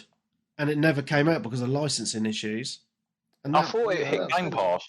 No, that was the remastered version, not the remake. Yeah. So that remake for the 360 is way better than that remaster that came out last year. I bet it is. Yeah. So, yeah, it's just odd. But no, I mean, as I was trying to say, that 1,900, that's not the only layoffs that have happened in the gaming industry. Just in January, over 5,500 gaming devs were made redundant from all different studios. Just in January. And the worst thing is a lot of these development studios are based in like expensive areas to live. Yeah. Like there are probably people that have moved their families out to these locations to work. Yeah. And now they're stuffed, basically. Yeah. So, yeah, I think it's very shitty. It's just, if anyone says to me, like a teenager or whatever, yeah, I'm planning on going in the game industry, I'd say, no, do not do it. It's not as glamorous as you think. Or a carpenter or a plumber. You'll make a lot more money and you'll, being a plumber or whatever, and you'll have better hours. And you'll save yourself a lot of money on sorting out stuff in your own house as well. You'll be able to do it yourself. Well, that's if you could ever afford to buy a fucking house. You know? Yeah. That's another moan for a non-gaming podcast. It's just really shitty. I think for a company that's made massive profits, but all big companies are like that. The bigger the company, you are just a number. You know, I've experienced it at working for a large company. I honestly don't get that mentality. It's bizarre. Like I get that companies are there to make money, but surely if you've got enough money and you're still making money, keeping your employees happy means that the product you put out at the end of the day is far superior because everyone's enjoying their lives and enjoying what they do and what they put into everything, knowing that they haven't got the sword of Damocles swinging above their head. Yeah. It is fucking I've seen it in many workplaces. Like, happy workplace is a productive workplace. Yeah. Like in my last company, as an example, I was there for 3 years. Every year, so I went for it 3 times. Threats of redundancy every year until obviously the 3rd year I got made redundant. And the atmosphere was fucking awful, mate. Everyone, like, no one gave a shit. Everyone was mega depressed because, like, well, when's it going to happen to me? It just made for a shitty environment. Yeah, and also, if someone does know they're going to be going in a few months, do you think their last months of work are going to be very productive? Well, they're going to be like, oh, fuck it, why should I even bother? I know. Well, I had 6 months where I did absolutely no work. That's how I played so many games, funnily enough. But no, it's shit. It really is shit. So I do feel sorry for people. Whenever anyone tells me they're being made redundant, I know how they feel because, you know, when it actually happened to me, you know, I'd literally just had, my wife had literally just had our 2nd child. That's usually more not the case for a lot of people. I was so stressed. It was so stressful because, you know, like in my household, I'm the only one who works. So, you know, you have all that responsibility to 3 other people. It's awful, mate. It really is. Yeah. So, anyway, let's move on with the news before I get all bitter and twisted even more. PlayStation and Xbox have made updates or making updates to their firmwares. I never heard of this before. They are stopping people using some third-party devices on their systems. Yeah. One of the most notorious ones, is called the Cronus Zen. Yeah. Have you heard of this? Because this was news to me. I've read about it. Basically, a device it's a device you plug into your console, and you plug into one port a controller, and then in the other port's a mouse and a keyboard, and it tricks your console into thinking you're using a controller, but you're using a mouse and keyboard. And people were cheating on FPSs with this device. So I don't know if it's been blocked now or it's happening soon. I can't quite remember because I didn't put a date on the notes, but lols. I don't know if it's affecting anything else third party though, but that was definitely the one thing that caught my eye when I looked at that news section. That bit. It's just like the same thing as when you hear like something. Oh, it's been jailbroken. Yeah. Well, funnily enough, we're talking about jailbreaks. I didn't put this on the news, but you've just reminded me of something I saw last week. The PlayStation 5 has been jailbroken. Wow. Yeah. So it's not going to be long until you'll be able to play your dodgy games on a PS5, people. Love it. Yeah, I can't wait. I still have fond memories of my PS1 being chipped back in the day and getting my games for a $5. Good times.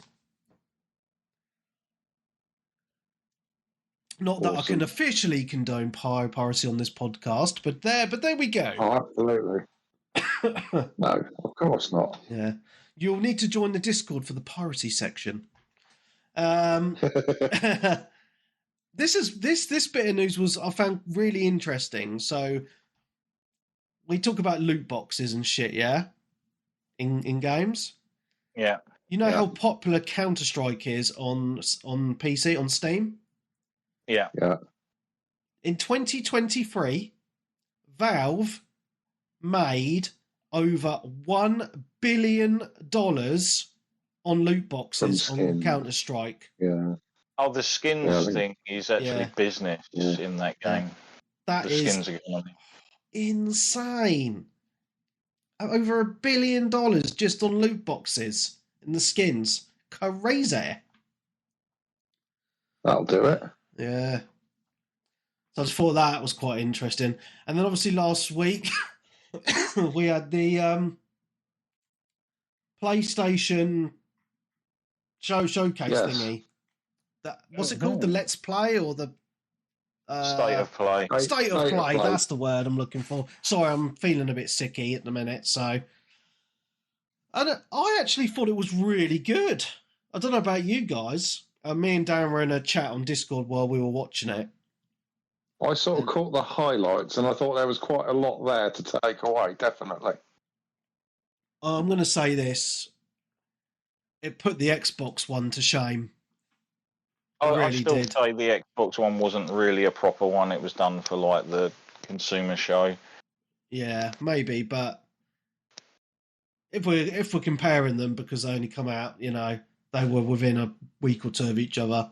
PlayStation 1 blew them out of the water. However, I will say that a majority of the games that I thought looked amazing are also coming to other platforms anyway.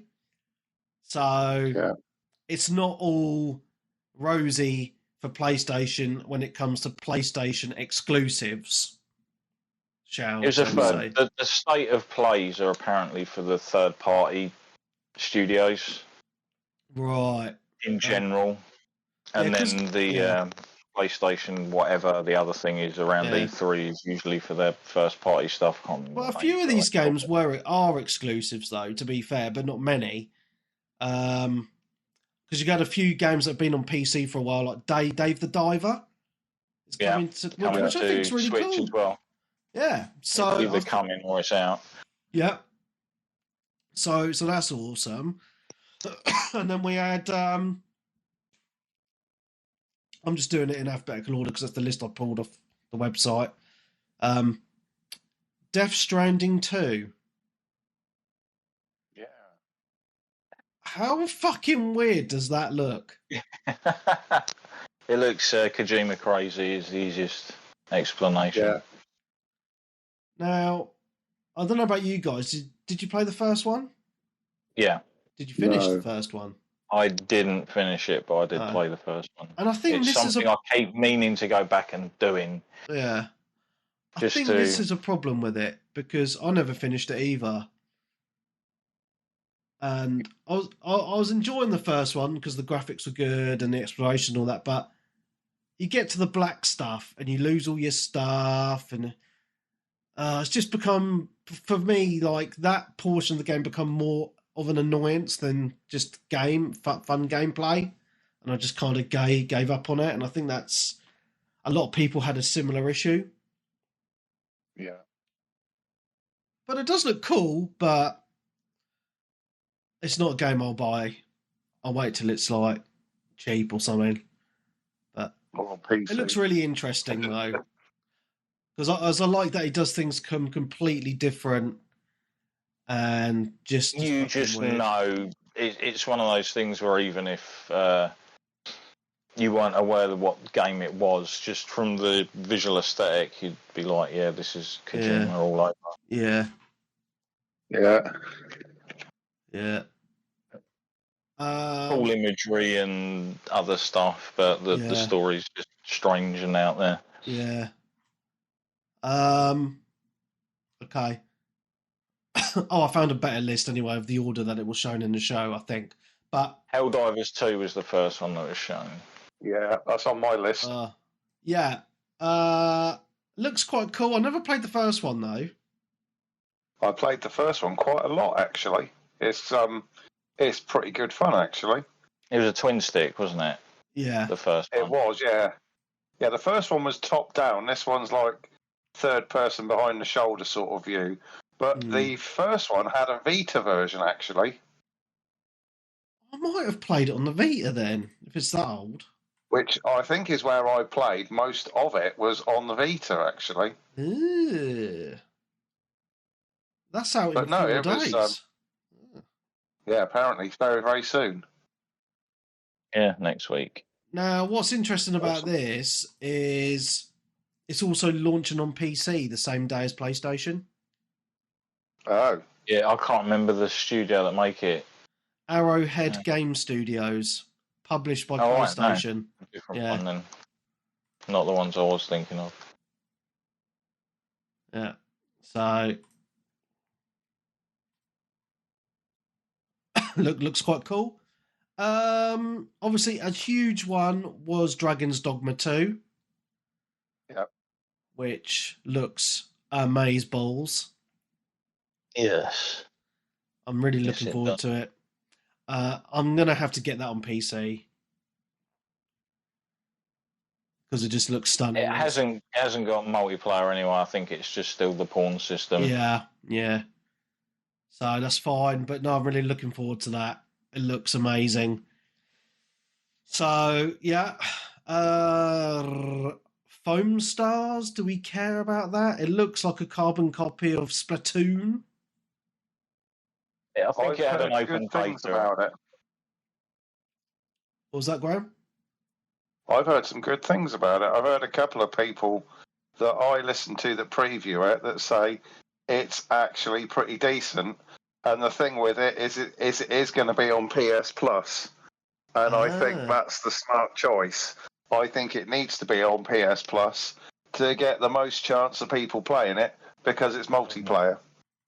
Yeah. Maybe. Basically. So I think it has potential. Game. Yeah. But no, I would probably check it out on PS Plus. Also, going back to the Helldivers thing, the game that it gave me vibes of more than obviously the original Helldivers, which I didn't play, is it kind of feels like it's going for like an EDF kind of vibe. Yes. Earth Defense Force, for those people that don't know what EDF is. Yeah. Just completely batshit over the top insane. Because I've always wanted like those games to get a nice visual update. Yeah. But you wonder how they'd actually cope when you think of all the crazy shit that's actually going on the screen at the time. Yeah. There was a reason why those games kind of looked dated. But they were incredibly fun to play, and I still absolutely adored Insect Armageddon. Yeah. Awesome.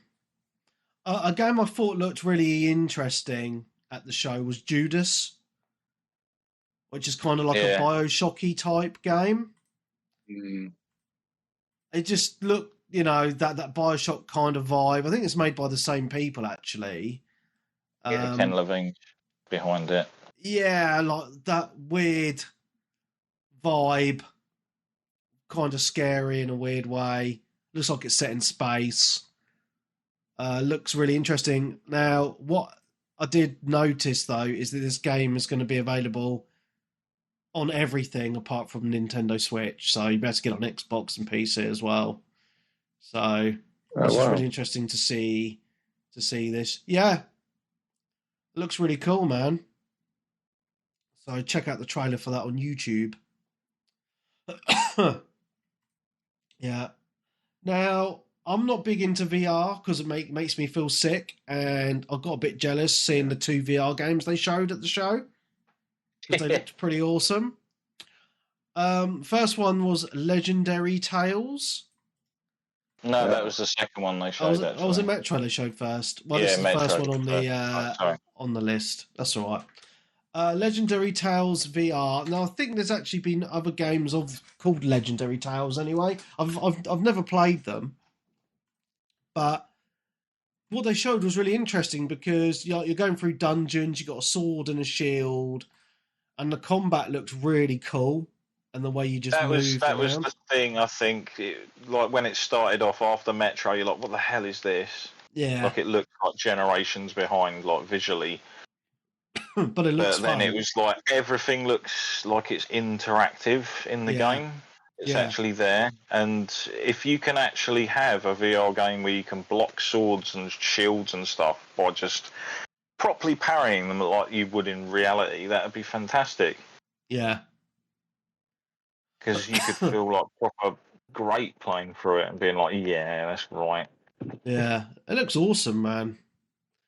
Really does. I'm watching a video now where the dude's actually just pulled out 2 shields and just blocking all the attacks and punching the skeletons with the other shield. It's pretty funny.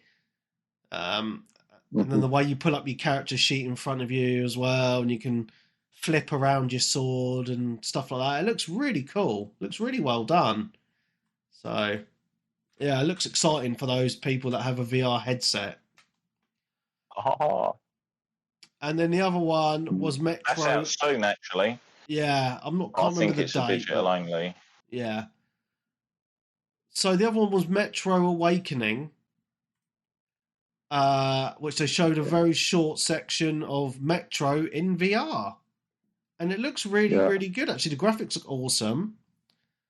Yeah. It looks really interesting. Now, I'm still unsure if you're kind of on rails or you walk around yourself on this one. I couldn't really tell from the trailer. But I think you walk around.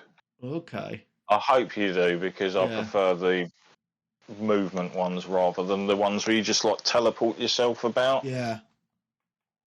They're just like really disorientating to me. I know that some people get the motion sickness from like obviously moving around in VR like normally with the stick. Yeah. But yeah, I'm the opposite. Yeah. It's the teleporting that makes me like, because it just throws you into a completely new perspective. Yeah. No, it looks good, man. It looks really, really good. So, I know you've got the PSVR too, haven't you, Darren? So, yeah. I think I'll definitely be trying to give any of them come out physical. I'll definitely give them a try. Now, the next game I'm going to just mention is a proper PlayStation exclusive. I can't see any evidence of it even coming to PC. And that's Rise of the Ronin. No, this looks good, doesn't it? Oh, it looks I liked it. Amazing. Yeah. I am really excited for this game. Now, I've seen some people say, oh, it just looks like Assassin's Creed in Japan. And I can kind of get that reference. But it looks fun. Like the sword fighting from the trailer looks really in depth. I thought. It's the same people who made Nioh and such, so... Yeah. Yeah. Excellent. It's going to be basically quite a few different genres of games you've played before, sort of all blended in. Yeah. Excellent. Fantastic. But I think it takes place around the sort of beginning of like Western sort of culture and stuff being introduced into Japan. Right. Around that era. Yeah. Yeah, because the weapons you get, obviously you're like a samurai, you have your sword and that, but then you get some of the Western weapons like handguns and rifles and stuff as well from that kind of early time. But the combat, like, there's a lot of having to block and parry and get your timings right.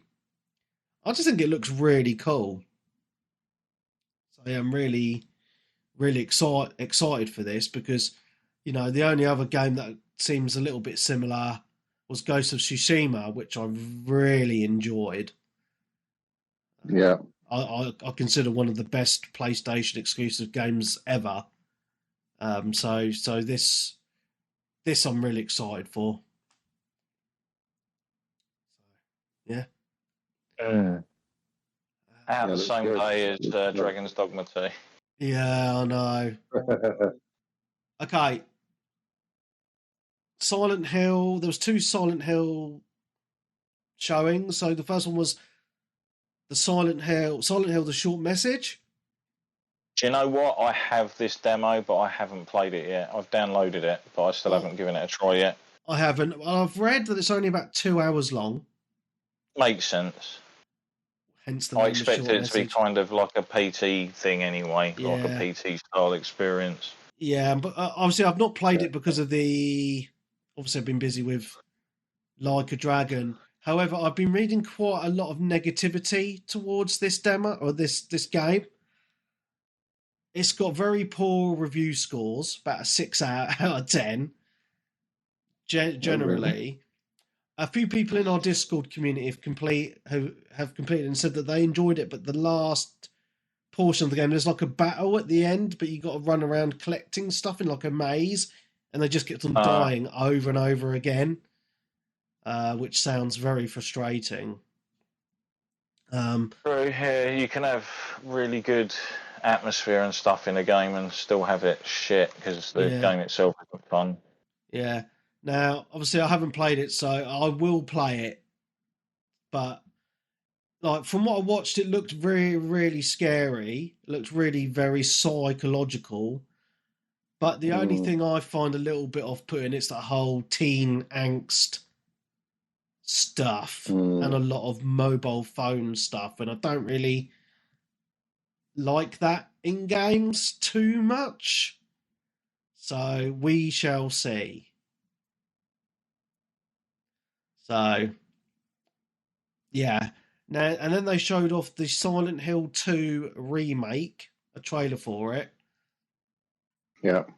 I wasn't too impressed, to be honest, with what I It saw. needs more. It's the. I will say, like the structure and everything is kind of there. I think it just needs a little more time in the oven. Yeah, And again, there was no yeah, actual release date, was there? So no, I just, it doesn't look like a remake, like a proper remake. It looks like a a remaster. remaster, and this game came out Mm. on PS1. Well, technically, you can and can't say that.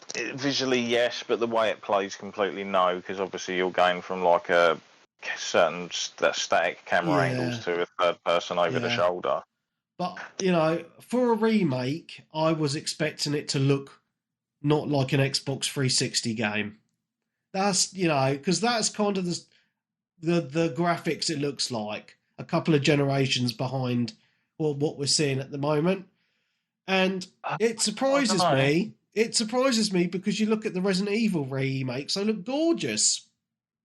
Right? So I don't know, I find it a little bit Yeah. surprising. I'm just watching the trailer again. So it's as I talk, and I'm just like, it looks okay, but not what I would expect. Yeah. For a Mm. current gen Yeah. title. And I love the original Silent Hill games. They scared the shit out of me when I was younger. So I've been really looking forward to this. So we'll see what it's like when it comes out. I know it's an early video, but I think the general consensus has been the same. So yeah. Yeah. What did you guys think? Are you kind of on my page or not?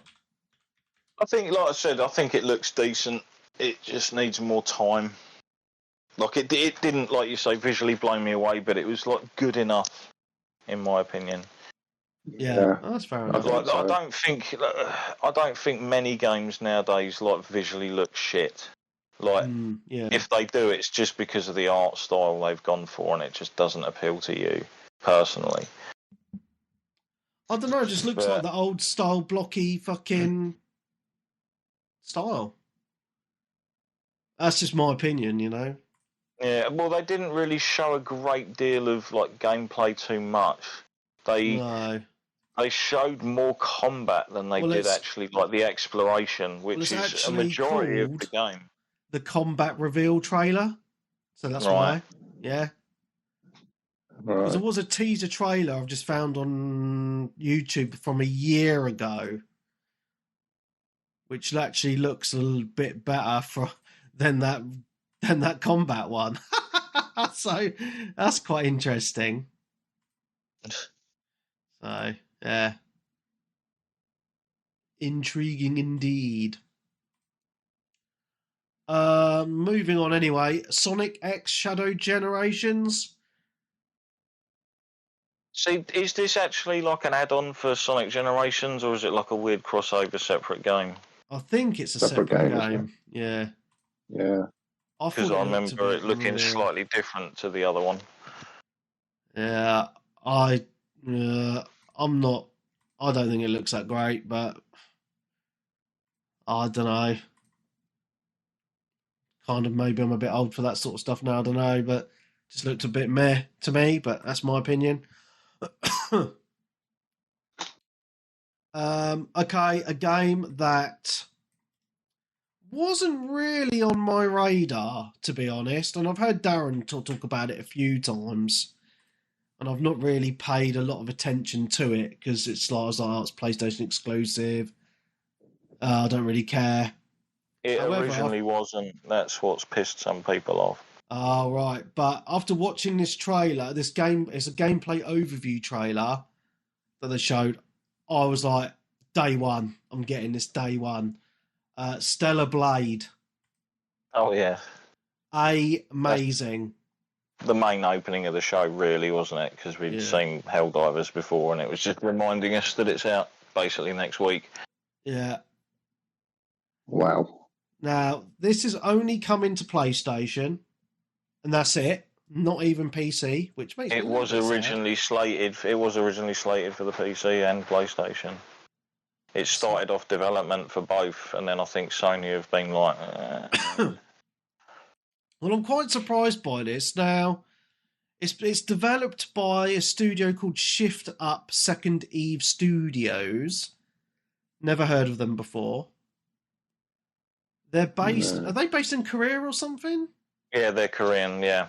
Yeah. So there's a lot of Korean studios like literally popping up, and one thing, I suppose, out of a few, but a majority of the good Korean games, they all look really great. Yeah, the graphics look stunning. But what surprised me was, I mean, obviously the graphics are amazing, and it looks like the combat looks cool. But what surprises me is that Sony Studios are publishing it. Yeah. And it looks way too sexy to be a Sony game, because it's, you know, it was the one that was allowed to stay. We'll sacrifice all these others on the altar, but you can. We'll have one just to keep everyone's hopes alive. Yeah, but because you look at the state of Sony Studios games in the last, say, 5 years or so. Shall we say their female characters in their games have been very ugly. They look a bit like men, and they're just butt ugly, right? It's true, right? I mean, mostly, right? You look at what they did to Mary Jane in Spider-Man 2. She looks like a fucking bloke. Yeah. You look at Last of Us Part 2. Strong woman. You know, I could go on and on with examples, right? And then what what surprised me was with Stellar Blade, it reminded me a little bit of Nia, because, you know, the character there's a bit sexy. But this goes a little bit further where she's got very revealing outfits and has the boob jiggle that you see in like Dead or Alive games. Yeah. And I was watching this thinking, this is a Sony Studios published game? Am I in like Bizarro world now? Because surely they would never allow this. Surely. But it's happening, and I am just amazed that they're allowing this. Unless they censor it. Sorry, Darren. Well, maybe they've decided to try and think, well, this is a studio that's willing to make a sort of like classic sort of hack and slash like you used to get back in the day, like your Bayonettas, etc., like you said, Nier. Yeah. Kind of thing. And they're like, yeah, we'll have some of that. Yeah. And maybe it is a slight turning point in the fact that we're not just going to get one type of game generally over and over again. They are going to allow other companies to make the games they actually want to make. Yeah. Without pushing them away. I mean, yeah, it hopefully is a good, fun game to play when it comes out. It's something I've been looking forward to for a while. Yeah. And I'm willing to test it out because a lot of the Korean games I've played, I've really enjoyed. Yeah. There's some that I don't particularly, but that's just like I still play them, like Black Desert. Yeah. But I know that game's going to physically die and disappear, and that to me is one of the first tragedies that's going to happen in gaming. Because I think some of the character models and visuals in that game are fantastic. Well, I was about to say, Darren, you know, Black Desert is quite old now, and it looks stunning. It's probably the best looking MMO out there. The armor detail on some of the designs is incredible. Yeah. Like the textures and all the rest of it. That's why they're obviously so expensive to buy. Yeah. Per se. But yeah, going back to obviously impressive Korean games that used to come out back in the on the 360 era. I remember one of the first ones I ever played, finding out it was a Korean studio, it was Kingdom Under Fire. Do you remember that? Yes. Series. Yeah. The sort of like one where you used to move your units around the battlefield, wasn't it? Yeah. Sort of like attacking, sort of like with rather than it just being like a single person, you're actually commanding entire units to move. Yeah. But yeah, then they did that cool sort of spin-off one, Circle of Doom, Kingdom Under Fire, which I liked as well quite a bit. More than the other versions, in fact. Then they've teased for years that Kingdom Under Fire 2 was going to come out, and there's tons of footage of it. It was playable on the PC, I believe, for a certain amount of time. And they did say they were going to bring it to PS4 ages ago, and I remember being happy when it was announced. Maybe even like during the 360 era, it was announced as well that maybe it was coming to Xbox back then. And it never came out. It was supposed to be like this huge, sprawling strategy RPG, but there was also a second side to it where it was like an MMO, but you only had like 3 or 4 different character classes to choose from. You could probably just ever so slightly change their appearances a little bit so you didn't look like generic everyone. Yeah.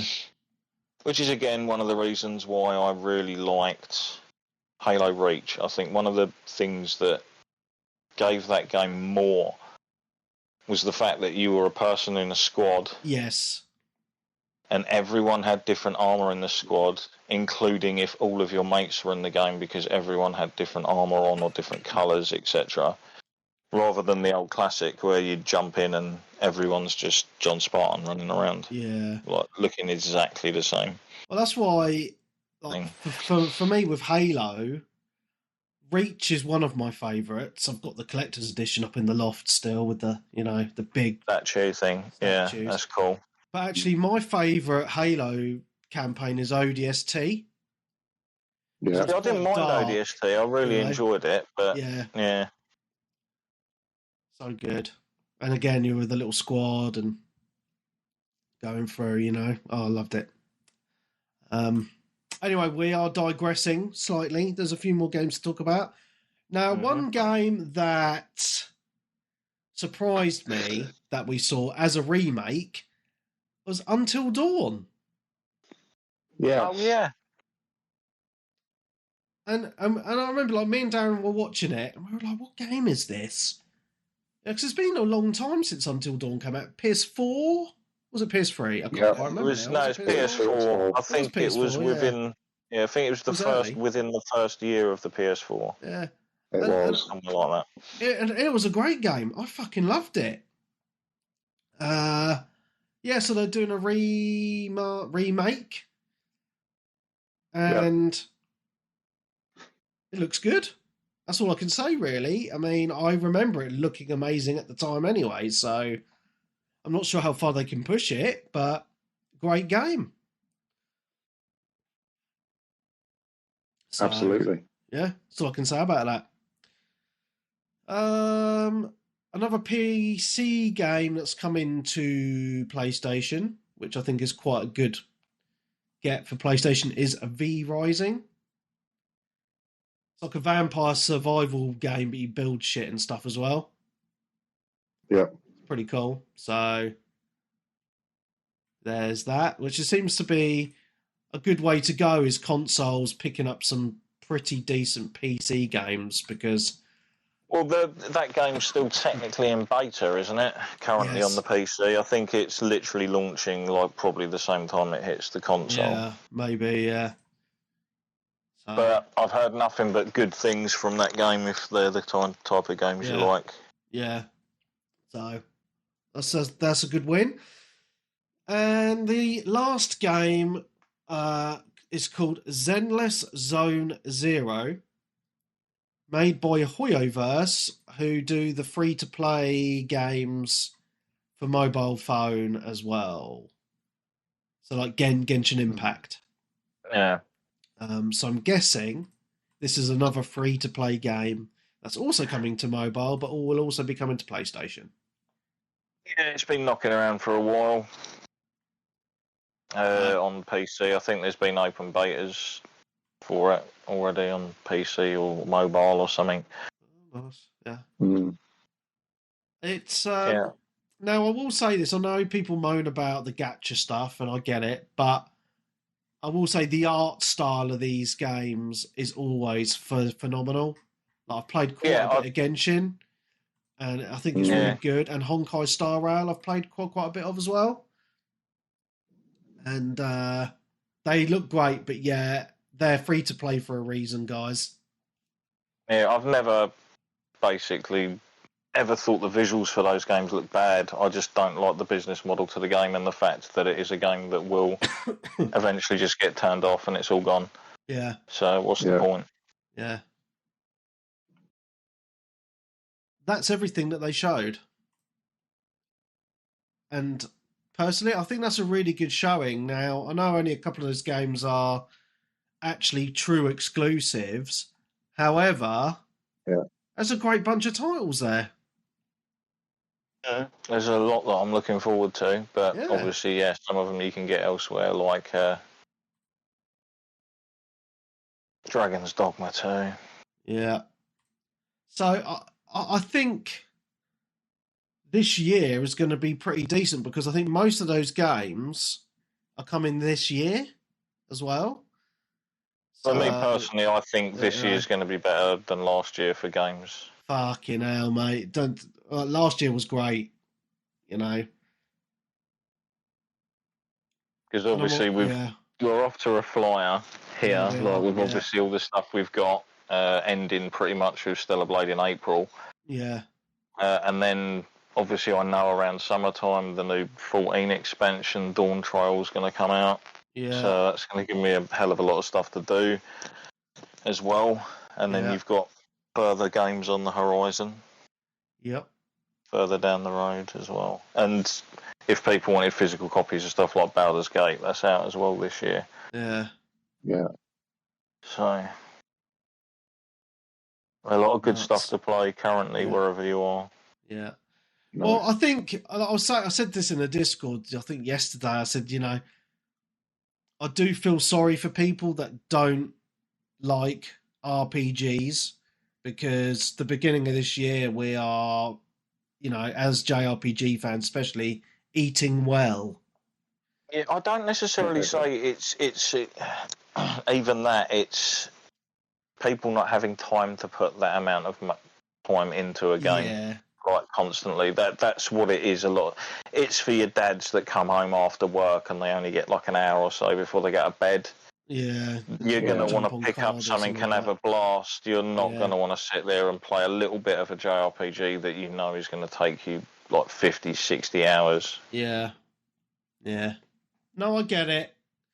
But then, Which is why a lot of games, like we said before, those 8 to 10 hour games, yeah, you could crack through that in a couple of weeks if you're Easy, a working man. Slowly, job done. Yeah.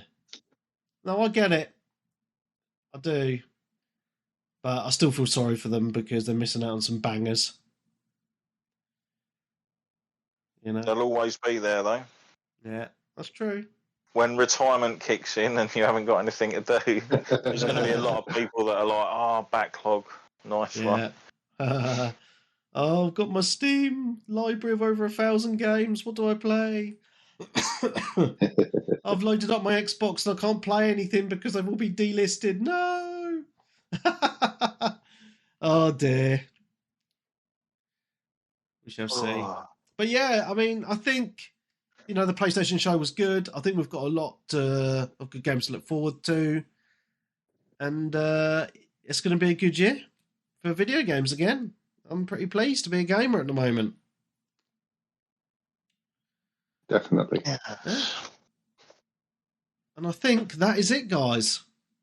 We've been over 2 hours. Cool. Has it? Wow. Yeah. It's almost 10 o'clock. We started at just after 7:30, really, because we were chatting shit beforehand, weren't we? But 2 hours and, and 11 minutes. Like we started a bit earlier. We used to start at 8, half 8, didn't we? Something like that. Yeah. Well, this is why I moved it. Tried to move it a bit earlier because it's just we're finishing way too late, and I want to. I want to go to bed at a reasonable time. Yeah. And obviously, I wind down for about half hour to an hour after I jump off anyway. Yeah. So cool. All right, dudes. It's been great. So from all of us here, we've had a great time, and we'll see you next week. Goodbye.